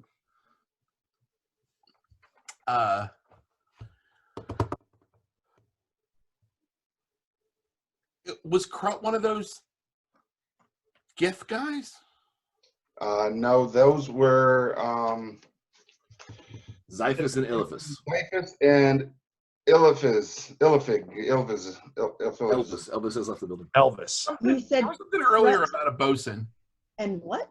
And oh no, Brian said that I served with a bosun Gith, and that's how I knew what they were. So sorry, I'm trying to make a note. The lizards are trying to find who now? Krut. That's Krut. that he, like the 2 commoners that are still awake and alive, and one's holding his shoulder because it hurts. Is like we came here to get Krut and the master's specialist, and then we're leaving. We've got our landing boat. We're leaving. Why does everyone have masters here? Or self-esteem. These guys. Why were you killing these cultists? I mean, other than the other reason that they're cultists, but what did they do? Sisyphus said to do so, and they point to the much larger lizardman who is very dead. Who's very dead? Where I'm sitting there cleaning my blade off of his carcass, and we're like, 1. So I'll again step forward and I'll ask the lizardmen who are still conscious. We are searching for a Loxodon, and I will describe a Loxodon. Yes, the master's the captain's specialist. Oh, okay. He didn't He didn't say master. He said the captain specialist. Yeah. Okay. All right. That's who Krut came to bring back. And now Krut's gone, and he's gone, and these things are everywhere. So is Krut another lizard man? One of the best. One of the best lizard. he's not a lizard man. He's the lizard. The lizard man. Yeah. He's the man lizard. He's the bosun. What is the name of my ship?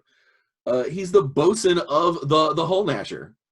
So we were informed by the cultists that you had kidnapped the Loxodon. What? No. Like from here, like from this planet? Yeah. No. Why would we lie? So you don't have it. Wait, is Krut the one we killed? No. No. Oh, like this one? We killed. somebody else. No, that's Isisk. He's just one of the captain's men. I mean, we're all technically the captain's men, but The captain's specialist, was he with you voluntarily? Was he taken from you?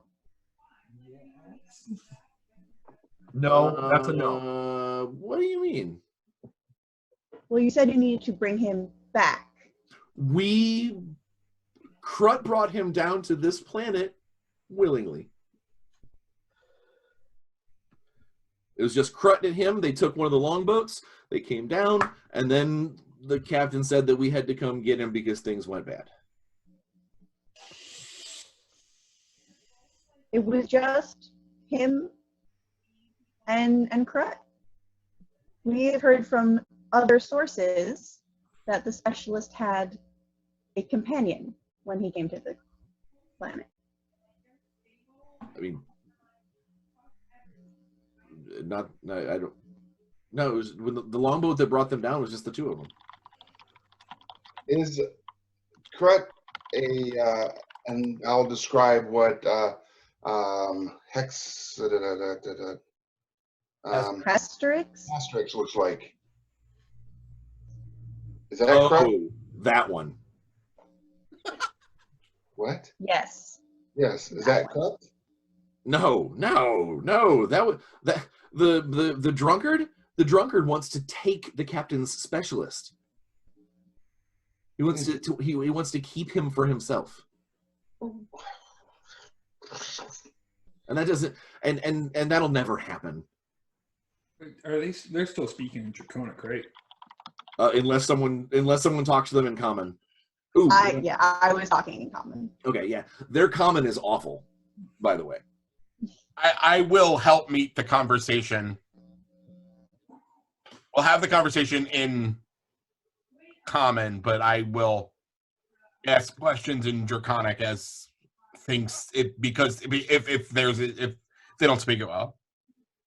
My Draconic, by the way, is immaculate. It's specialists do. Yeah, theirs is not either. Their Draconic is pigeon. Like it's lizard folk version of Draconic is like backwoods Creole. Yep, super into it. Yeah, I'm agreeing with the line of thinking with Grazakh. Like, what was the specialist specializing in? What was he for? He knows everything about dragons, apparently. Yes, he actually points at you know him? How he knows how dragons got to the wheel. The wheel. God damn it. Ixidor takes out a small notebook, writes down, dragons got to the wheel. It's not good. I also tell Grazakh, Grazakh, I was like, man, you should not have killed this guy. Probably a well font of information that we are no longer able to do. Good job, buddy. Kick him to the side. Now, all the time. One of the commoners is like, the captain won't be happy that one of his men have been killed. He fell down. Can you tell? Blame it on the dragon.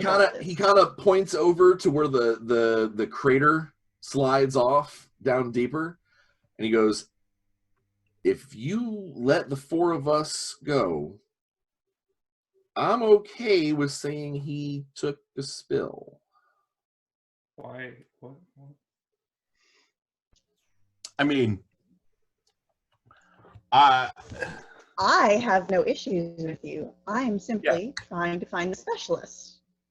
And so, and honestly, so are we. As long as we, if you deal with us honestly here, give us the information that you have. I don't see any reason for us not to walk away here. But my biggest question is why do you care about these Draculos? The captain. I hate to sound like we don't know what happens on our own ship, but that's for the captain to decide. How can we get a meeting with your captain? we weren't to come back to the ship without his specialist. So if we were to help find the us find the specialist, we could specialist. get a meeting. And that's when we hired a bunch of lizard folk. I got gold. I mean, yeah, as long as you guys don't, kill us or blame Sizzik's death on us. Well, no one has to ever explain Sizzik's death if you're working for us. I mean, that makes sense. I mean, they all kind of like, the one that you're talking to kind of pulls back his meager like tabard, his like leather tabard, and pulls and shows that he's got like a wrought iron, like someone just kind of put a piece of like a bar of iron around him, and like at an animal went ting ting ting ting, and it's like that's not coming off. It's like having a chain link around one wrist, and he's like, I mean, we got to go back to the ship at some point, and it's either with the specialist or not at all. As in 2.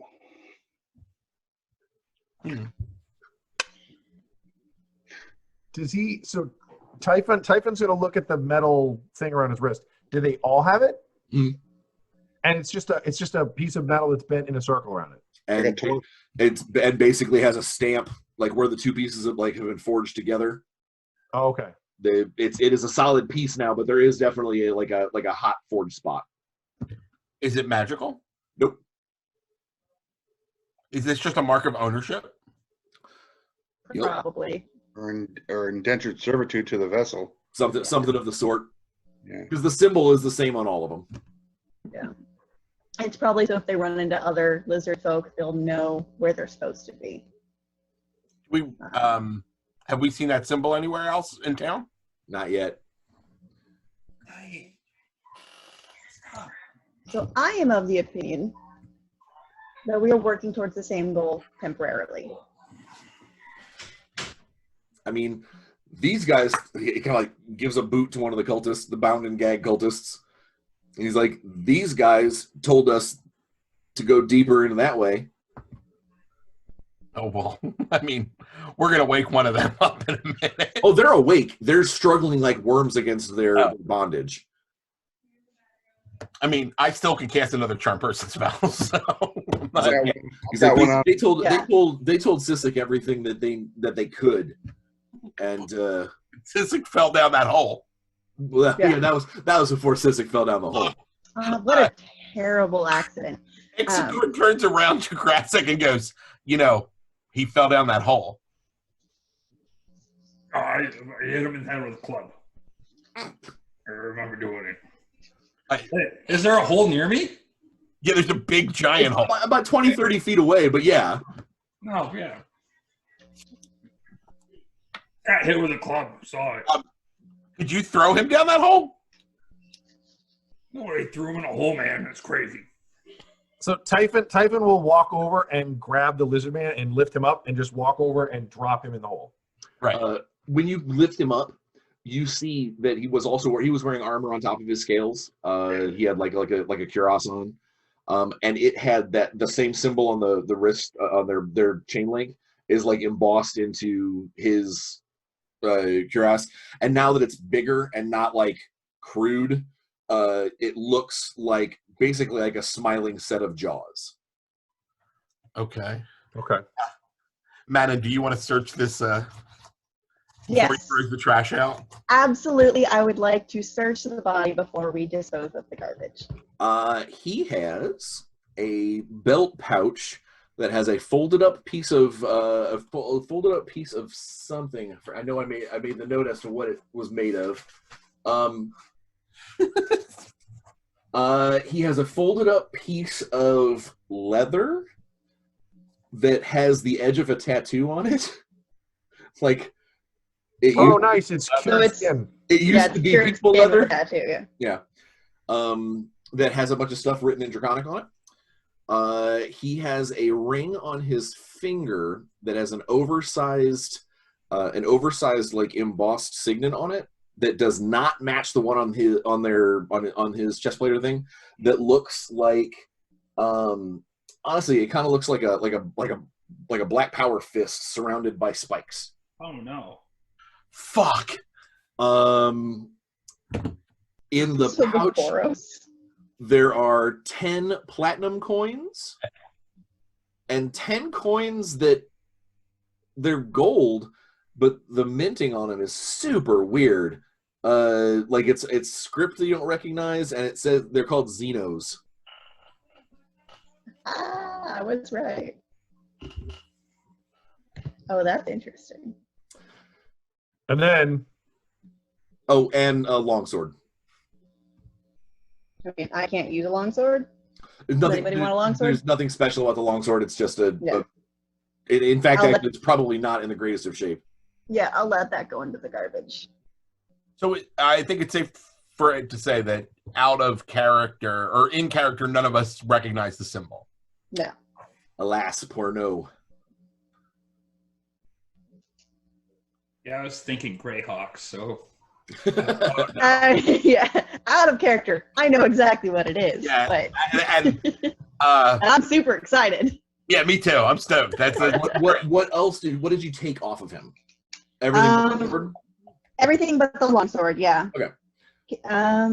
I definitely hand over the preserved tattoo to Ixidor to see if the writing means anything to him, because it's in Draconic. And everything else goes into my pockets. The writing on the note says, we were followed from Talistus, so be wary. Krut took the scent. Find my expert or don't come back at all.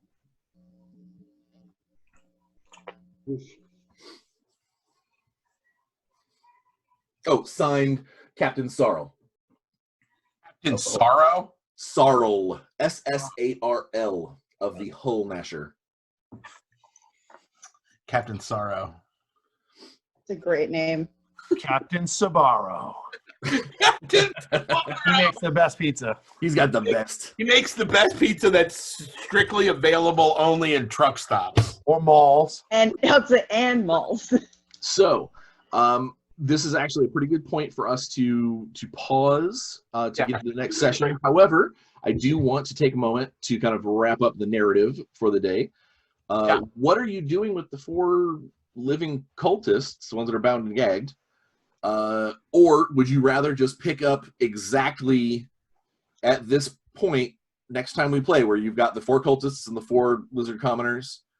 And yeah, that seems reasonable. I think we're going to do some more investigation. Threatening. Yes. Okay. We have some interrogation methods. So. Ooh. All right. So I'm looking forward to finding Matt and throwing him in a hole. In the hole. It had taken you longer than an hour to get to the broken quarter, so when the charm let off, he was like, as soon as I get an opportunity, I am out of here. And as soon as you guys were like into the depths, he's like, and I'll take 2 steps back. I'll take 2 steps back.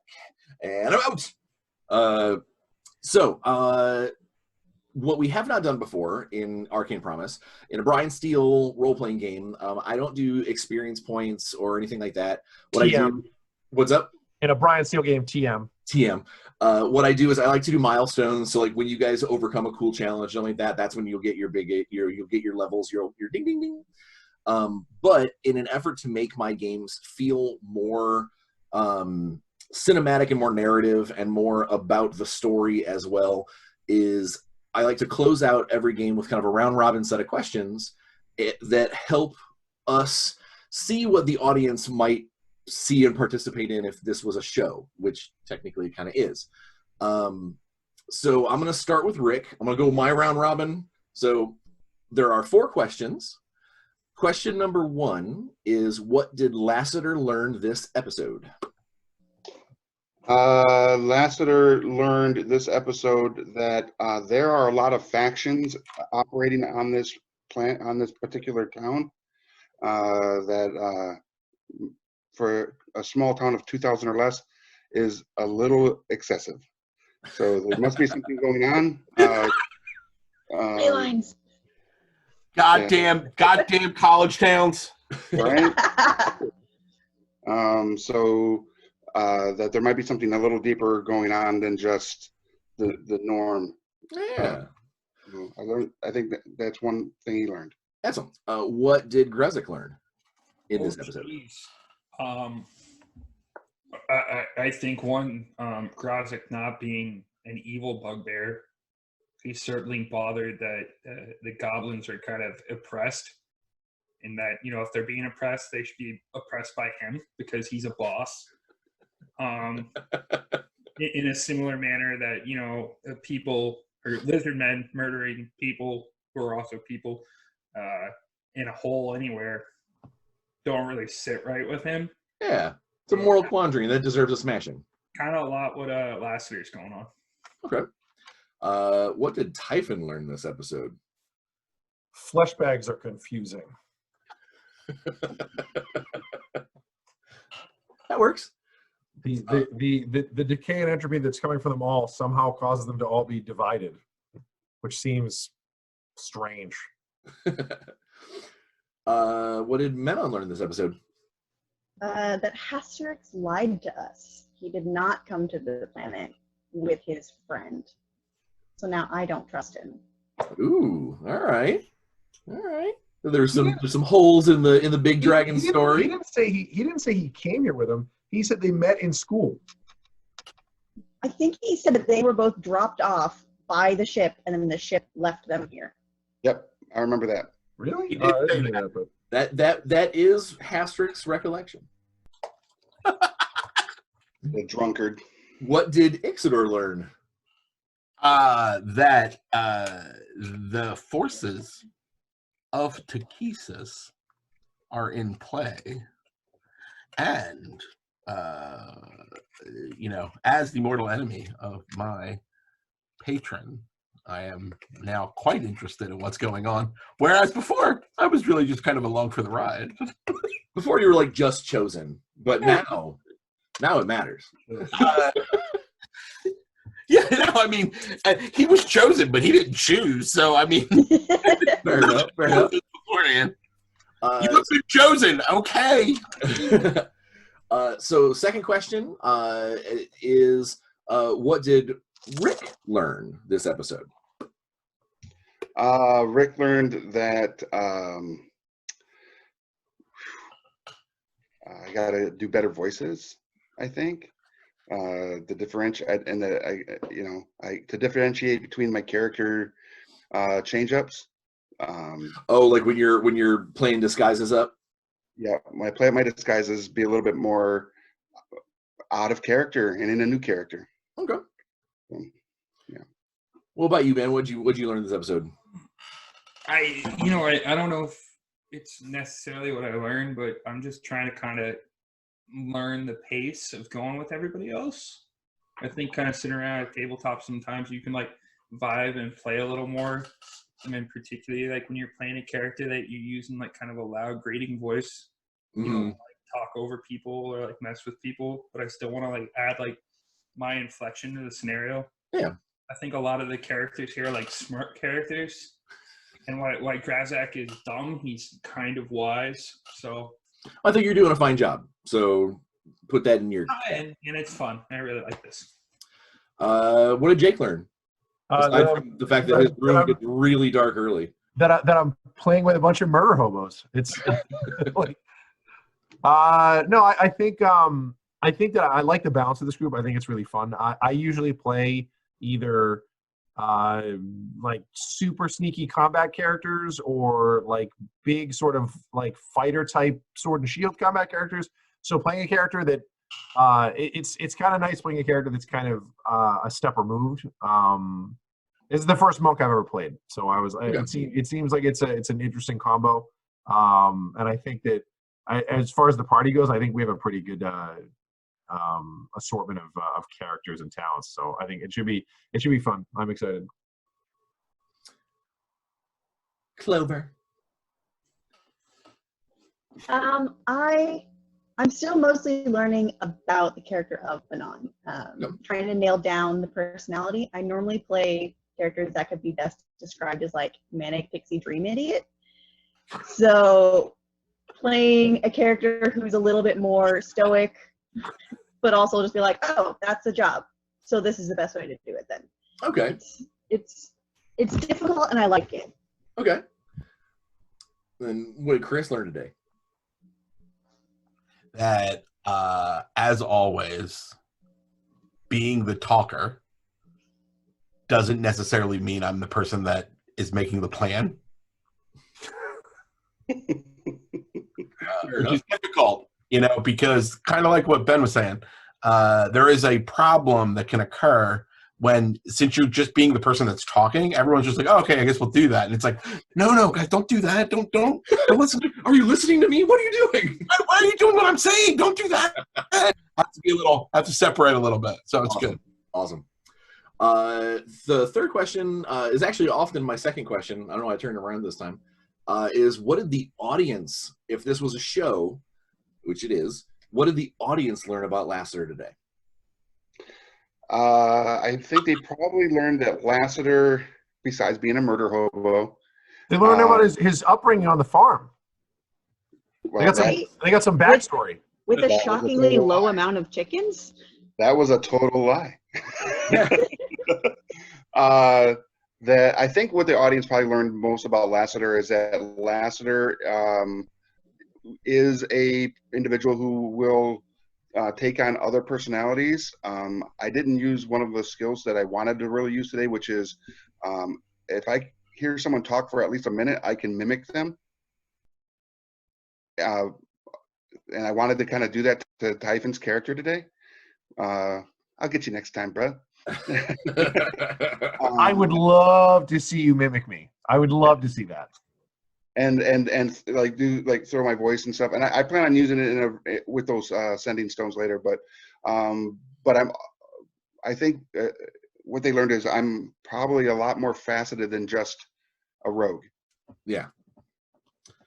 What did the audience learn about Grazakh today? I think that I'm trying to play this character as like a good guy. I think that's kind of hard with a bugbear. I'm still want to be arrogant. I still want to be lazy. I still want to boss people around. But injustice still doesn't sit well with him. He still wants to like get in fights. He still wants to steal stuff.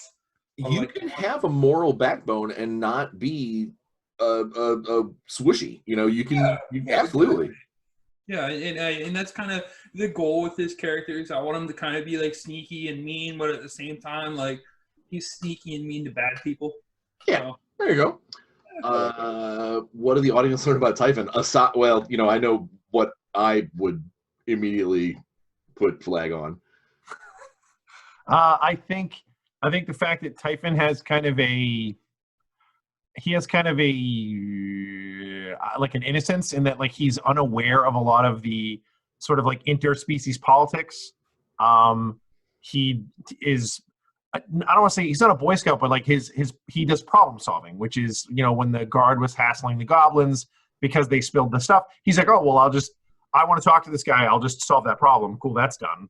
Like he sees things in binary, like it's either a problem or it's not. It's something that can help him or it doesn't help him. And then being able to activate his combat mode was fun. That was what I was going to say. If this was a TV show, seeing him flip into combat mode would be the audience go. And he definitely has a different. I didn't really get to do it this time because the combat he was in combat for a round. But when he's in his combat mode, he almost has like a different personality. So he is not polite. He will not ask questions. He does not. He doesn't try to analyze the situation. These are all problems that need to be solved. So but it was fun. It was cool to get to do that. So when your body is a hammer, the solution right. problem. And then he played whack-a-mole. Correct. What did the audience learn about Manon? I can think of at least one thing. Yeah. I mean, the most obvious would be the teleportation. But aside from that, I would just think attention to detail. She's very standoffish, but she's always watching and she's always listening. My take is you were the first to rifle bodies every time. To mention the let's see what's in this bucket. Hey, reduce, reuse, recycle. Yeah. Down. There you go. And then what did the audience learn about Ixidor? Well, everybody wants to know what the other dragon in the bag is. Yes. It did go. Whoop. And then was like, nope. Nope. Nope, that's not happening. And then the last question is probably my favorite question because it's the one that helps me maintain the feel in the story and all that sort of thing. Is I go around and I would like you to highlight a character or a moment that is not yourself or involving you that really kind of stood out that you enjoyed a whole lot. Whether it's an NPC or a description of a thing or something another player did, this is an opportunity for you to basically, if you were in charge of the spotlight for a moment, what would you shine it on? I'd like to go first. Oh. I'd like to go first because the system. I just loved when Richard Colored of Money, the 2 GIF Yankee. It was great. Because I 100% was on board. I was like, oh shit, he just flipped the table. Oh damn it, God, he's gonna take all their money. This is great. I just didn't see it coming, and it just, I thought you were just gonna like listen and like try to like capture, and then would you guys like to gamble? Like that when that just came out, it was perfect. It was. I would be very excited if I saw that on the TV. Yeah. So now we'll go actually to Rich. Go ahead and shine that spotlight.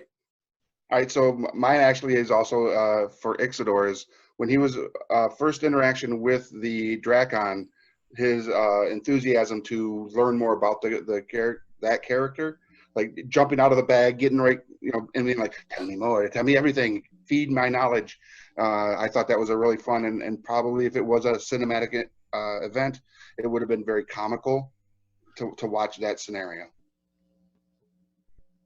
All right, Ben, your turn. I could go around the horn and probably say nice stuff about all the characters. I really dug like kind of how we've all kind of like vibed and played around. I really like how like Culvert with Manon, at first it was like, oh, she's not talking a lot, but it was like, oh, analyzing and kind of picking things up and kind of that dragon marked background and stuff coming into play. I thought that was really cool. Anything involving Ixidor so far has been hilarious to me. I thought I would be the one carrying the backpack the whole time. So when Typhon took that role, I was like, cool, that's different. Rick's game was great. And then I think Jake's done a lot of cool stuff with just like developing like how his character isn't necessarily just a Warforged, but more like a super cool like Spelljammer robot. I think that. We put a little bit of a twist on him. All right, Jake, you got spotlight time. I would say favorite single moment. I agree with Rick. I think when we showed up and we found the Drakon, not knowing what it was, we're like, we're looking for a blue scale guy, and he's like, it's a dragon. We're like, maybe. I mean, it could be. We're like a blue scale guy, and then they're like, well, maybe it's a guy with like some sort of disease or whatever. And then we get there, and he's like, oh, it's a dragon. Like that whole sequence was great. I definitely enjoyed that. Rick's whole bit I knew was coming because he messaged me in the private message, was like, hey, is your character like a dex character? And I was like, not really. He's more a strength character. I was like, why? He's like, I was thinking we could go over and like maybe challenge the gift to like a dart contest. And I was like, what? He's like, well, we'll go in and we'll actively suck, and then like we'll get them to bet money and we'll win their ship. And I was like, that's never gonna work. But it my was thought a really good setup. It was the targets amazing. weren't so single-minded. Yeah. Oh God. My thought was not that the idea wouldn't work. My thought was like, these are 2 jackals who've been sent to this bar waiting for parts. I'm assuming there's like a ship full of them somewhere. I was like, even if we win the ship, we're gonna have to deal with like the crew that's there. I was like, all of this is a bad idea. I love the way that Grazakh's plan is like, let's just get it. Like it's like, hey, there's beer. Well, let's get that. But there's food. I should have that. There's spices. Give me that. We need to find the ship. What if we steal their ship and then steal that other ship and then buy a ship? We'll just have all the ships. Like his plan is like everything's Pokemon. He just has to get all of it. And when I like that Manon, as soon as we let that guy go, she was like, "It's cool, I've got this," and she like nightcrawlered away to like get that guy. Like yeah, that was a great moment because none of us saw it. None of our characters saw it in any way, shape, or form, and we the players didn't know about it. So it was just like, "Oh, I got this," because I said, "Oh, I don't." Pursuit is not a thing I do, and you're like, "That is a thing that I do." Yes. One moment. I'll be right back. Yeah. No, but I think the most fun for me in the party is the dynamic. I think that we've all played in those games where you're like, oh, cool. So Rick's a fighter and Ben's a ranger, so he's basically a fighter with a bow and arrow. And Culvert's playing a cavalier. I'm like, okay, awesome. And then we have a paladin, and then a cleric who's a war cleric. And you're like, cool. So 5 fighters, awesome. Yeah, like, this is definitely not that party. Yeah, no, I dig it. Yeah. Which, and again, because Spelljammer is so weird, when you guys started bringing in these character concepts, I was just like, feed me more. Because it's such a weird setting. I'm like, you can't, unless it actively went against my plot, you could not have sent me something too off the wall. Like somebody would be like, I want to play a gelatinous cube. Be like, that's going to be really hard, but we'll make it work. Get out of my head. What's up? Get out of my head. That's the next thing. You were like, there's no concept that would have been too weird. Immediately I was like, oh, I could have been a gelatinous cube. Just a mini one. It, like, paint a little face on it. I would have been, I mean, I like the idea of playing a character that's a gelatinous cube that just has an enchanted skull inside that's doing all the talking, you know? I would assume a gelatinous cube would play like Gleep or Gloop from the Herculoids. Yeah, like what would make me laugh is that we would set up another Zoom camera and I would make a Jello mold and put it on like make it like an Everclear Jello mold, and every once in a while go. I'll be like, all right, there you go. All right, so Clover, go ahead and give us the last, because Chris jumped the order. So I mean, I loved all of the character moments. So I love Lassiter is just like gonna play like, I have murdered chickens. 12 chickens. Exactly 12 of them. And that little bit with Ixidor and his little pseudo dragon both popping out at the same time was great. I loved Grazakh's like in the background and like, I'm gonna be a pickle baron. Like that's officially going to be your name. You work for me now. Here's a gold piece. Go give it to the boys. I'll see you tomorrow. That was good. I loved it. And then Typhon is the character that would be my favorite in a TV show. Like every time he says something, it's the perfect like straight man one-liner. I'm just like, yes, talk more. I need this. So I'm loving the characters. When I run a game and we're coming down to the close, since we guys answered all the questions, I tend to answer the last question, so that way you guys as players know kind of what I look forward to seeing and hearing and having that kind of those interactions and whatnot. I think today my spotlight would go on. I did not, in any way, shape, or form, expect you guys to take any of the lizard folk alive. I expected that to how it started with the bloodthirsty killing of the death machine. I expected that to be also how it ended.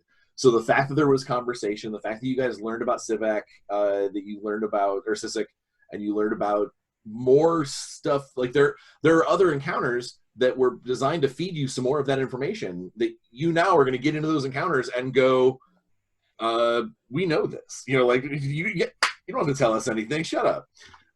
And I think that's really cool. You guys actually, you surprise me. Anytime the players can surprise me in a good way, and I say that because you can always surprise the DM in a bad way. You can always be like, let's burn down the orphanage. Like you can always do something that the DM is just simply not prepared for.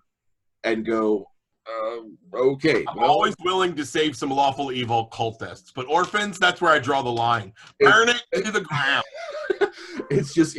I was not expecting that little mini scrap to go the way that it did, and I think it's awesome. That like someone had mentioned something about, we've got a pickle bear and hiring goblins, and now you're also starting kind of like working with some lizard folk. Like you guys have the beginnings of the weirdest crew of all time. Like not until we get that gelatinous cube. But yeah, so all right, he's our bosun. He's a bosun cube. People will continue to be dissolved until morale and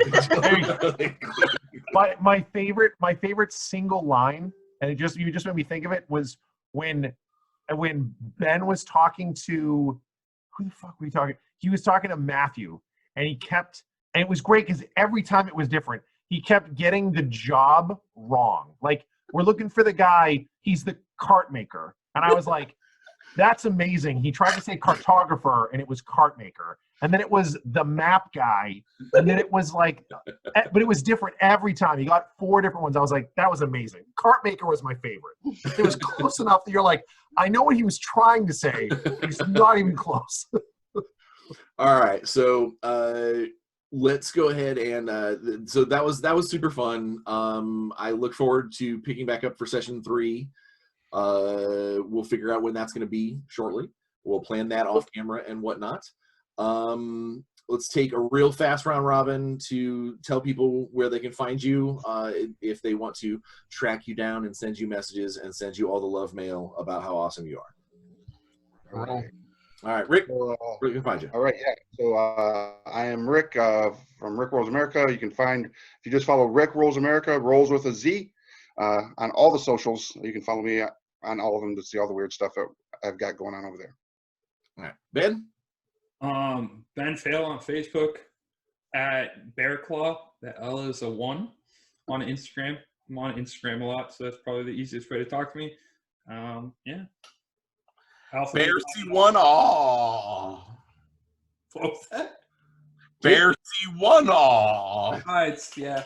Bear Claw was taken when I got it. Big donut fans. Pirate Club comic, great comic. That's what it's from. Where can they find you, Jake? Well, much like Ben, you can always message us on Alpha Omega Hobby on Facebook, or you can email us off the website. It's just alphaomegahobby.com. Rick, by the way, that's a great hat. I like the logo on that a lot. Yeah, great logo. That's a solid logo right there. Yeah, so thanks to Rick for repping us.